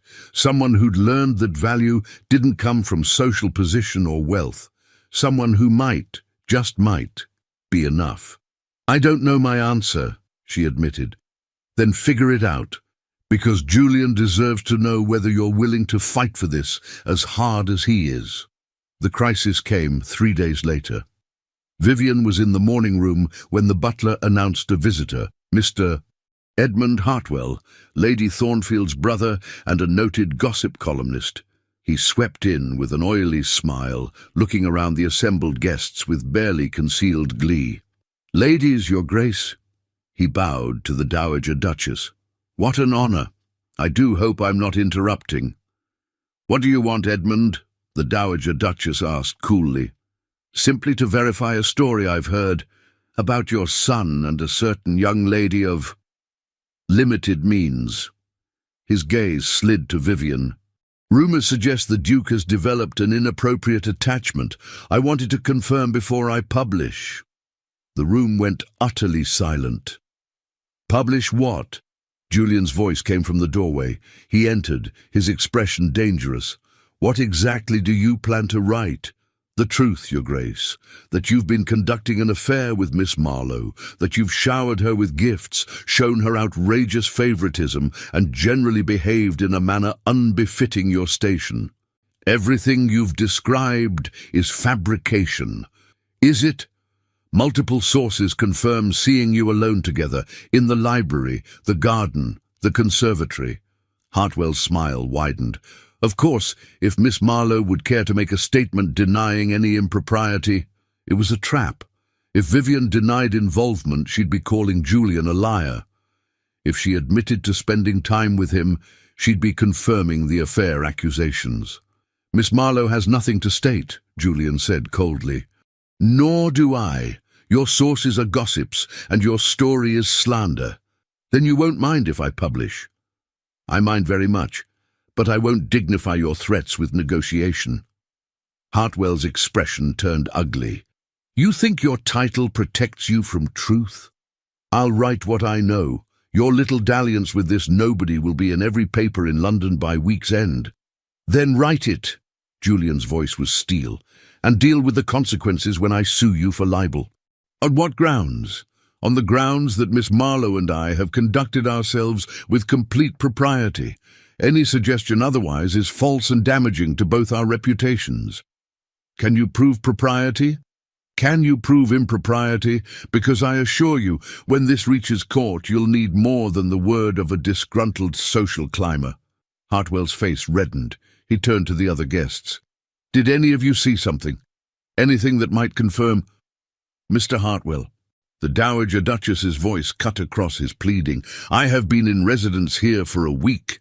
During that time, I have seen my son behave with complete correctness. His conduct toward Miss Marlowe, while attentive, has been entirely proper. It was a lie, or at least a strategic truth. The Dowager Duchess had seen Julian's attachment, but she was choosing in this moment to protect him, and by extension, Vivian. Hartwell deflated slightly. Your Grace, surely you must see that this attachment is inappropriate, regardless of propriety. What I see is a gossip attempting to create scandal where none exists. I suggest you leave before I have my son's solicitors contact you. It was a dismissal. Hartwell had no choice but to obey. He left with poor Grace, his threats empty, now that the Dowager Duchess had undermined him. When he was gone, Julian turned to his mother. Thank you. Don't thank me. I didn't lie for you. I told the truth. You've been proper, foolishly, painfully, obviously infatuated, but proper. She stood, her expression stern. But this situation cannot continue. Hartwell may have been stopped today, but others will come. The longer this drags on, the more damage it does to both of you. Then what do you suggest? I suggest you make a decision. Either end this attachment cleanly or make it official. Her gaze moved to Vivian. Those are your only options. Everything else leads to ruin. She swept from the room, leaving Julian and Vivian staring at each other across the suddenly empty space. They walked in the garden that evening, properly chaperoned by Beatrice, who maintained a discreet distance. The sun was setting, painting the sky in shades of gold and rose. My mother's right, Julian said quietly. This can't continue as it is. Vivian's throat tightened. I know. I have to make a choice. Yes. He stopped walking, turning to face her.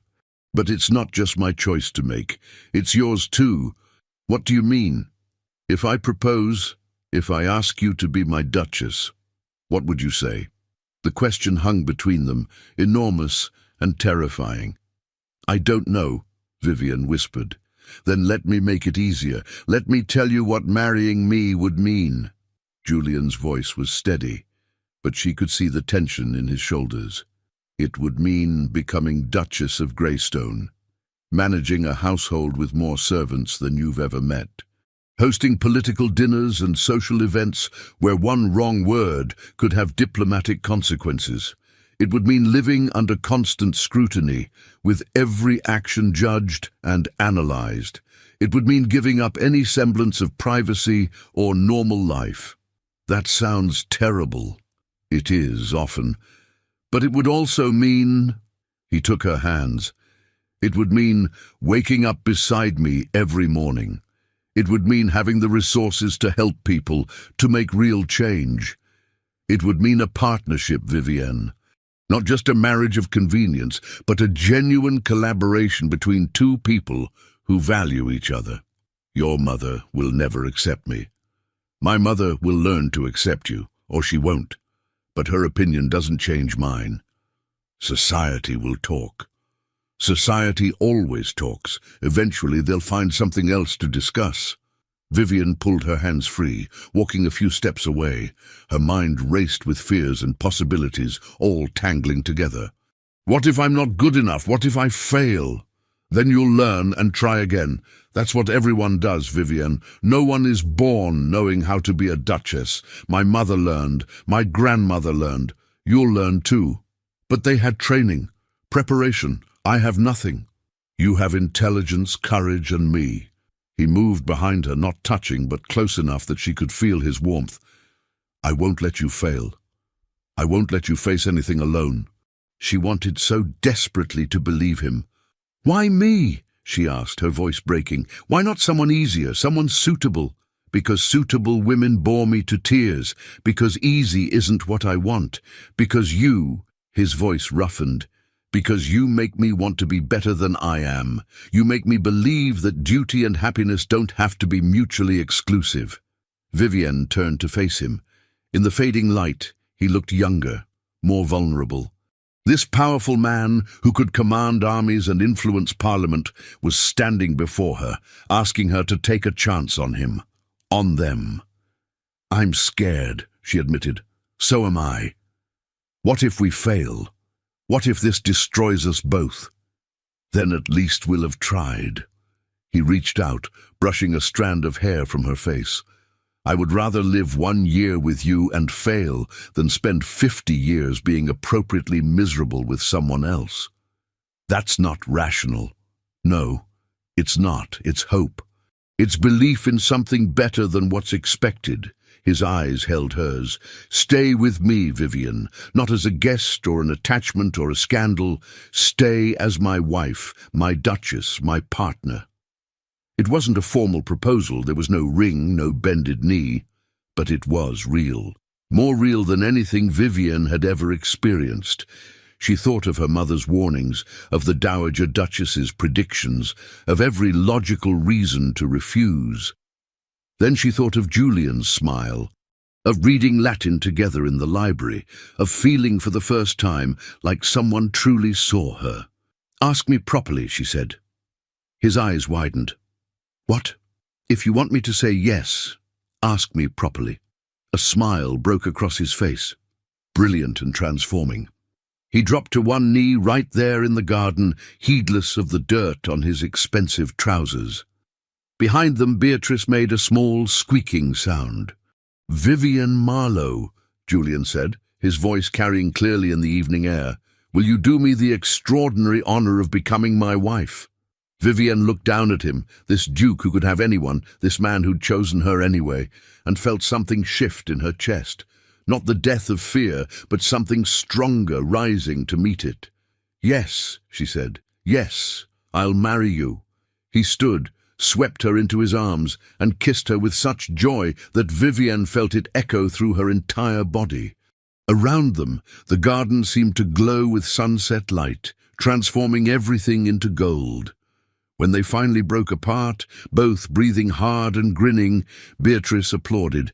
"Well done, both of you. Very romantic. Now can we please go inside before someone sees and starts new rumors?" They laughed, but Julian kept Vivian's hand firmly in his as they walked back toward the house. At the door, he paused. "No more running." "No more running," Vivian promised. "No more doubt. I didn't say that. I said I'd marry you. The doubts will probably stick around for a while." "That's fine. I have enough certainty for both of us." The announcement of their engagement caused exactly the chaos everyone predicted. The Dowager Duchess accepted it with tight-lipped resignation. The other guests reacted with shock, speculation, and in some cases, genuine happiness. London society, when the news reached them, exploded with gossip. But through it all, Julian remained steadfast. He introduced Vivian to his estate manager, his solicitors, his political advisors. He began teaching her everything she'd need to know, not as a crash course, but as a partner learning a new role. The Dowager Duchess, seeing Julian's determination, gradually shifted from opposition to pragmatic assistance. She was still cool toward Vivian, but she began including her in discussions about household management, offering advice, often laced with criticism, but advice nonetheless. "You'll need to develop a thicker skin," she told Vivian one afternoon. "People will always question whether you deserve your position. Let them question. Actions speak louder than defensive explanations." It wasn't kindness exactly, but it was help. The wedding was planned for 8 weeks hence, enough time to prepare, but not so long that opposition could fully organize. It would be a large affair, as befitting a duke's marriage, with hundreds of guests and all the requisite ceremony. Vivian tried not to think about walking down that aisle in front of everyone who doubted her, judged her, expected her to fail. The night before the ceremony, she couldn't sleep. She stood at her window in the London townhouse where she and her mother were staying, paid for by Julian, of course, and watched the city lights. A knock sounded at her door. "Come in," she called, expecting her mother. Instead, the Dowager Duchess entered. Vivienne straightened immediately, suddenly aware she was wearing only her nightgown and robe. "Your Grace, Sit down, child. I'm not here to scold." Vivienne sat. The Dowager Duchess remained standing, looking oddly uncertain. "I came to give you something." She withdrew a small box from her pocket. "This was my wedding gift from Julian's grandmother, his father's mother. She told me that being a duchess would be the hardest thing I ever did." She was right. She opened the box. Inside was a delicate bracelet, pearls and small diamonds, elegant but not ostentatious. She told me that whenever I felt inadequate, whenever I wanted to give up, I should look at this and remember that every duchess in our family line started somewhere. None of them were born to it. They all learned. She held out the box. Vivienne took it with trembling fingers. "I still don't think you're the right choice," the Dowager Duchess said bluntly. "I think you're unprepared, unsuitable, and going to make my son's life considerably more complicated. But," she paused, "but I also see that he loves you, truly loves you, not just the idea of you, and that's rare, precious even. Your Grace, let me finish. You'll make mistakes. You'll embarrass yourself and possibly us. You'll struggle with things that should be simple. But if you face those challenges with the same courage you've shown so far, you'll manage. You'll more than manage." She moved toward the door, then paused. "Julian's father chose duty over love. He married me because I was appropriate, well-connected, politically useful. We had a perfectly functional marriage, and he was absolutely miserable." Her voice softened slightly. "I won't do that to my son. So despite my reservations, despite knowing this will be difficult, welcome to the family, Vivienne." She left before Vivienne could respond, closing the door with a soft click. Vivienne sat alone in the darkness, holding the bracelet, feeling the weight of acceptance and expectation in equal measure. Tomorrow, she would become the Duchess of Greystone. Tomorrow, everything would change. The wedding day dawned clear and bright. Vivienne woke early, her stomach a knot of nerves and anticipation. Her mother helped her dress. The wedding gown was magnificent, created by London's finest modiste, all ivory silk and delicate lace. When Vivienne looked at herself in the mirror, she barely recognized the woman staring back. She looked like a duchess, like someone who belonged in Julian's world. But underneath the beautiful clothes and careful styling, she was still herself. Still the girl who'd stood in Lady Thornfield's drawing room in her oldest dress. Still afraid, still uncertain, but also, finally, willing to hope. The ceremony itself passed in a blur.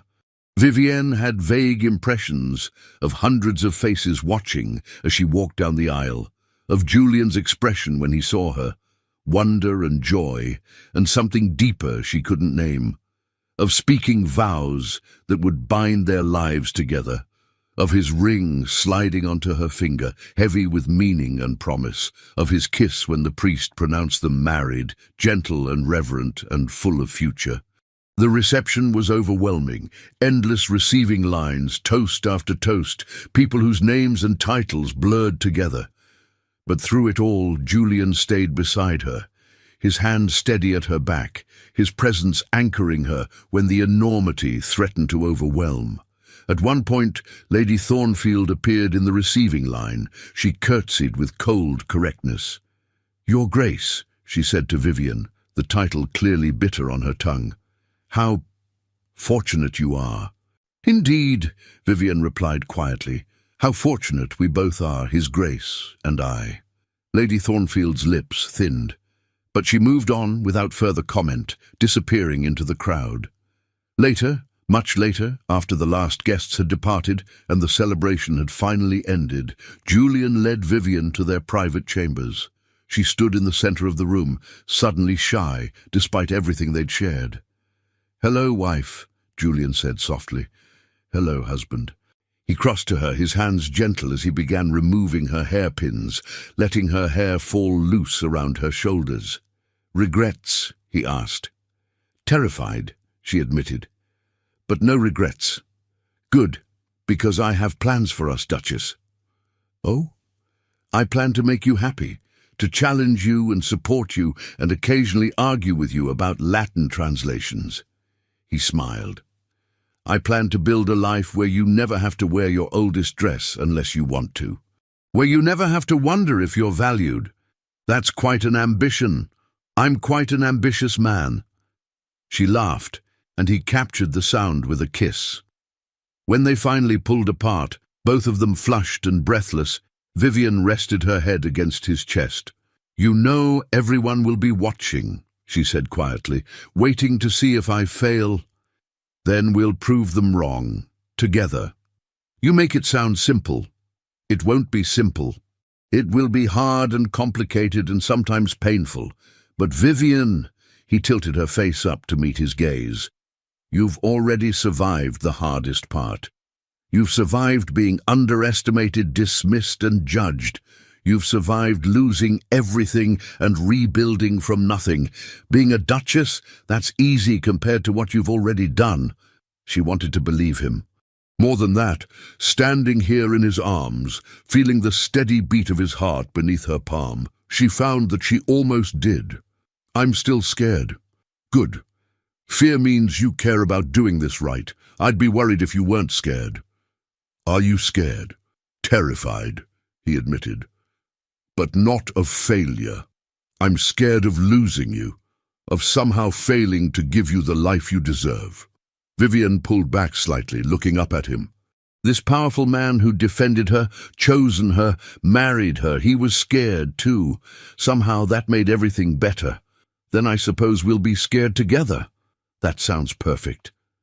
He kissed her again, and this time there was no one to interrupt, no scandal to fear, no reason to stop. They had the rest of their lives stretching before them, uncertain and challenging, and theirs. The first year of their marriage was exactly as difficult as everyone predicted. Vivienne made mistakes, social missteps, household management errors, moments when her inexperience showed, but she learned, quickly, determinedly, with Julian's steady support and the Dowager Duchess's grudging guidance. She began accompanying Julian to estate meetings, offering her opinions on management decisions. Some of his advisors were skeptical at first, but Vivian's sharp mind and genuine concern for their tenants won them over gradually. She hosted her first formal dinner 6 months after the wedding. It wasn't perfect. The timing was slightly off, one course was overdone, and she accidentally seated 2 rival politicians beside each other. But she recovered with grace, diffusing the tension with humor and honest acknowledgement of her learning curve. Afterward, Julian found her in their chambers, staring at herself in the mirror with frustration. I should have known better about the seating arrangement. You'll know next time.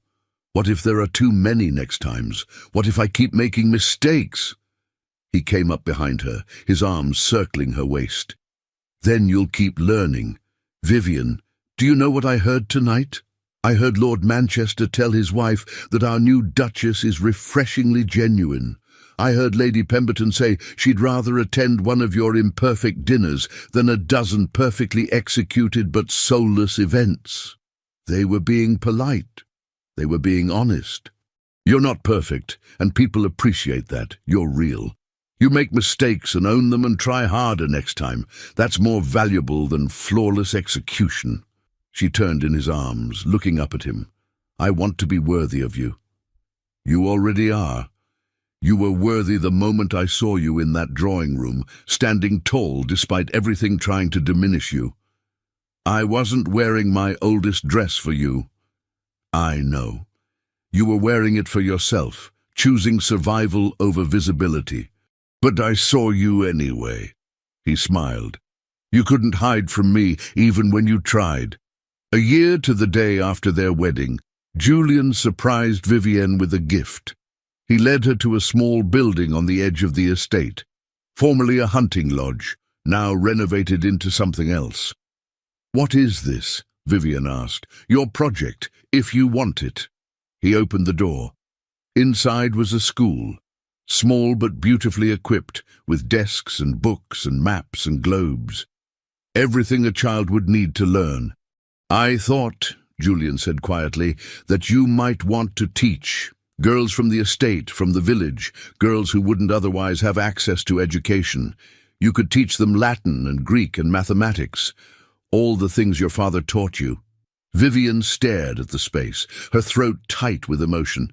"Julian, you don't have to if you don't want to.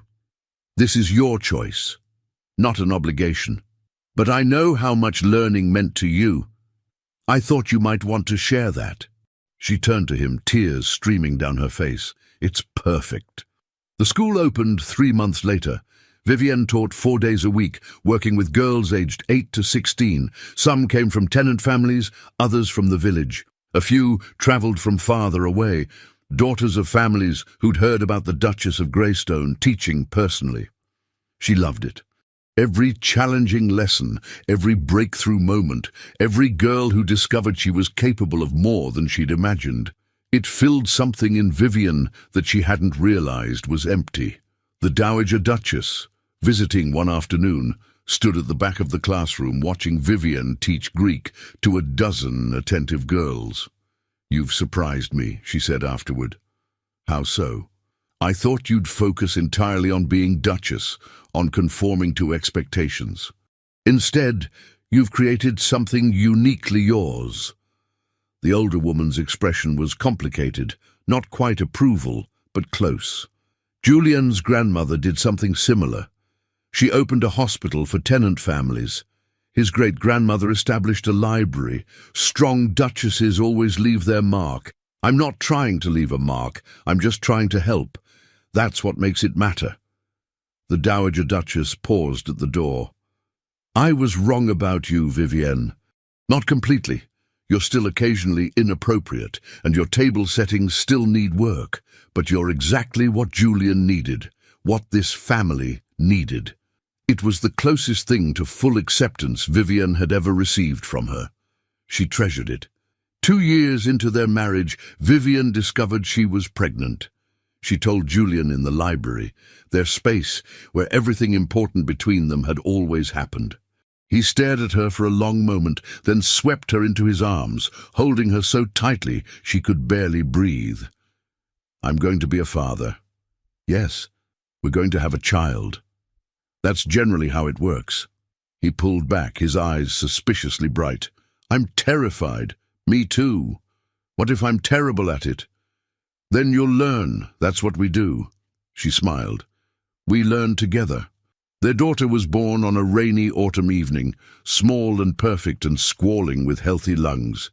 They named her Margaret after Vivian's mother, who wept when she heard. Holding her daughter for the first time, Vivian thought about the woman she'd been 3 years ago, standing in a drawing room in her oldest dress, trying to be invisible, expecting nothing.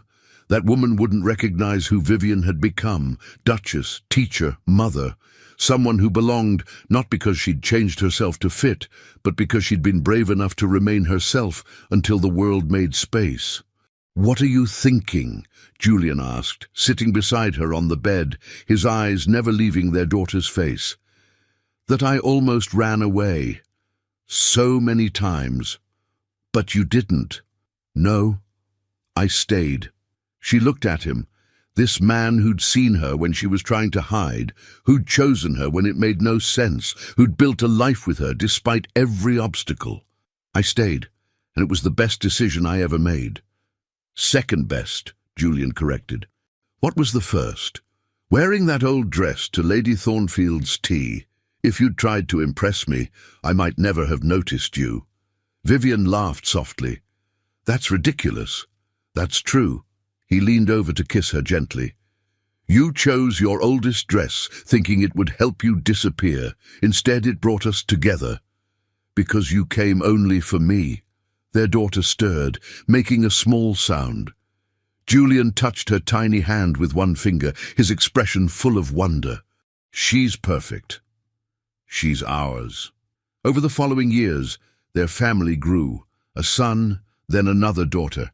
The manor filled with children's laughter, with the chaos of family life, with love that transformed the cold formality of the estate into something warm.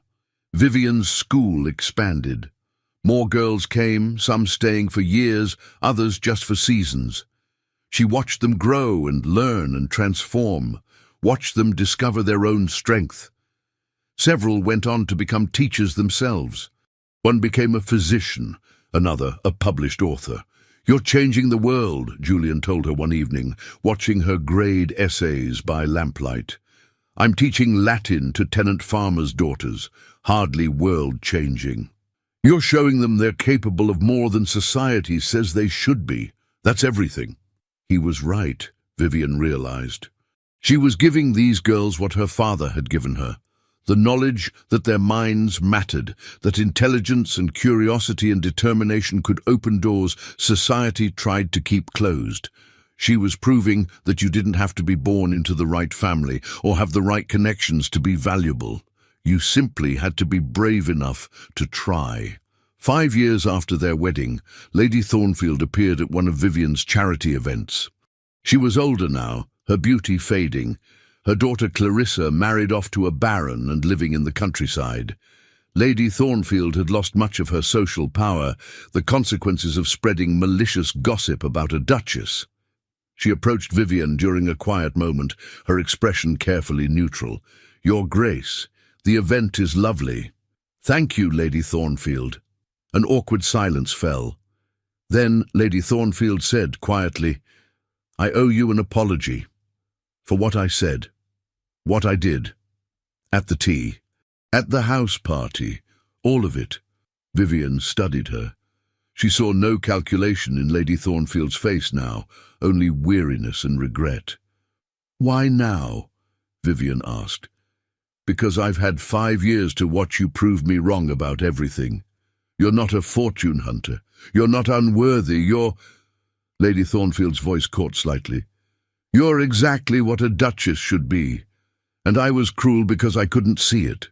You were cruel because you were protecting your daughter. I was cruel because I was afraid that if someone like you could succeed, it meant all my efforts to position Clarissa correctly were meaningless. That connections and breeding and all the things I thought mattered didn't matter as much as I believed." "They do matter," Vivian said gently, "just not as much as character, as kindness, as genuine worth." Lady Thornfield nodded slowly. "Clarissa is happy, you know. Her baron truly loves her. They have 3 children and a small estate, and she told me last month that she's never been happier." She smiled bitterly. "I spent years trying to marry her to a duke, and she's happiest with a country baron who adores her. Life is strange." "Life is surprising," Vivian agreed, "but I'm glad she's happy." "Are you? Even after everything?" "Yes. I never wanted her to be miserable, Lady Thornfield. I just wanted to be allowed to exist without being destroyed for it." Lady Thornfield looked away. "I'm sorry I tried to destroy you, truly sorry." "I know, and I accept your apology." They would never be friends. Too much had happened for that. But as Lady Thornfield walked away, Vivian felt something inside her release. The last bit of anger, the final edge of resentment. She had won. Not by defeating Lady Thornfield, but by becoming something Lady Thornfield couldn't diminish. By building a life too solid, too real, too valuable to be destroyed by gossip or malice. She had been enough all along. It had just taken time for everyone else, including herself, to see it. On their 10th anniversary, Julian took Vivienne back to Lady Thornfield's old townhouse. It had been sold years ago, but the new owners were friends and had allowed them access. "Why are we here?" Vivienne asked as they stood in the familiar drawing room. "Because this is where everything began. Where I first saw you?" Vivian looked around the room, remembering that afternoon, the humiliation, the fear, the feeling of being utterly alone and judged. "I was so scared that day." "I know, but you stood there anyway. You endured." "I wore my oldest dress." "You wore armor," Julian corrected. "You chose invisibility because it was the only protection you had, and I saw through it anyway." He pulled something from his pocket, a small box. Inside was a ring, different from her wedding band. This one held a single sapphire, deep blue and brilliant. 10 years ago, you were standing right here trying to disappear, and I thought, there is someone extraordinary in this room. I was right. He took her hand, sliding the ring onto her finger. You've spent a decade proving that intelligence, courage, and integrity matter more than pedigree, that love matters more than convention, that being real matters more than being appropriate. Julian, let me finish. You've made me happier than I ever imagined possible. You've given me a family, a partnership, a life with meaning beyond duty. You've shown our children what it means to be strong and kind and honest. You've changed this estate, this community, countless lives. His voice grew rough with emotion. You've changed me. Vivian's eyes filled with tears. You changed me too. You saw me when I was trying to hide. You valued me when I thought I had nothing to offer. You made me believe I was enough. You were always enough, Vivian. You were never unfit, never unworthy, never too little or too much or anything other than exactly what you should be. She kissed him then, right there in the drawing room where it had all begun, where she'd stood in her oldest dress, expecting nothing and found everything. When they finally pulled apart, both of them smiling through tears, Julian said, "Ready to go home?" "Yes, let's go home." They walked out of that drawing room hand in hand, leaving behind the ghosts of who they'd been, the lonely duke and the frightened girl, and stepping into the life they'd built together. A life where she was seen, chosen, and defended. A life where she was enough. 15 years after that afternoon tea, Vivian stood in her school watching her eldest daughter teach a class of young girls. Margaret had her father's eyes and her mother's determination, and she'd insisted on learning to teach so she could continue her mother's work. Through the window, Vivian could see Julian walking the grounds with their son, discussing estate management. Their youngest daughter was in the manor, probably in the library, reading everything she could reach. The Dowager Duchess, now quite elderly but still formidable, lived in the dower house and visited weekly to critique and grudgingly approve of how Vivian managed things. Vivian's mother had her own cottage on the estate grounds, comfortable and secure, spending her days tending her garden and doting on her grandchildren. Beatrice had married an earl and lived 2 estates over. They visited constantly, their children growing up together. Everything had worked out. Not perfectly. There had been struggles, setbacks, moments of doubt and fear, but they'd faced everything together, and they'd built something solid, something real, something that couldn't be diminished by old dresses or malicious gossip or social expectations. Vivienne touched the sapphire ring on her finger, thinking of that terrified girl standing in a drawing room, trying to be invisible. She wished she could tell that girl what was coming, that the fear wouldn't last forever, that the man looking at her across the room would change everything, that she was already enough, even if it would take time to believe it. But perhaps that girl needed to walk through the fear to reach the happiness. Perhaps the journey was what made the destination matter. "Mama?" Margaret stood beside her, concerned. "Are you all right?" "Yes, darling, I'm perfect." "You're thinking about something." "Just remembering. The day I met your father." Margaret smiled. "The famous tea party. You've told us the story 100 times. Have I?" "Yes. How you wore your oldest dress and Papa saw you anyway. How he invited you to Greystone and everyone thought you were inappropriate. How he chose you despite everything."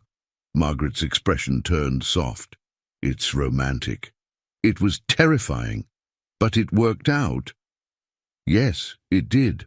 Through the window, Vivian saw Julian look up, as if sensing her gaze.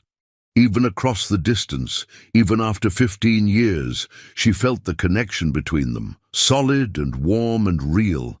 He'd come only for her that day, walked into that tea party with one purpose, to find the woman in the faded blue dress and offer her everything. And she, despite every fear and doubt, had been brave enough to accept. "Mama," Margaret said, Do you think I'll find someone who sees me the way Papa sees you? Vivienne pulled her daughter close. I think if you remain true to yourself, if you refuse to hide or diminish or pretend to be anything other than what you are, the right person will see you. And when they do, you'll know. Because they won't ask you to change. They'll simply ask you to stay. Like Papa asked you. Like Papa asked me. That evening, after the children were in bed and the manor was quiet, Vivienne and Julian sat together in the library.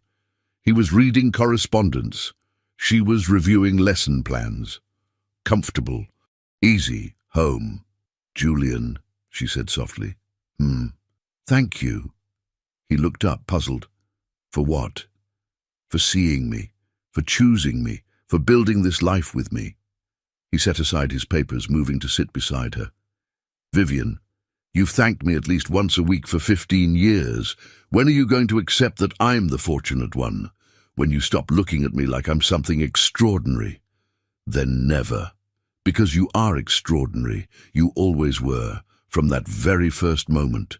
She leaned against him, feeling the steady beat of his heart beneath her cheek. Outside, the estate stretched into darkness, their home, their legacy, their life together. She had chosen her oldest dress for an afternoon tea, thinking only of survival.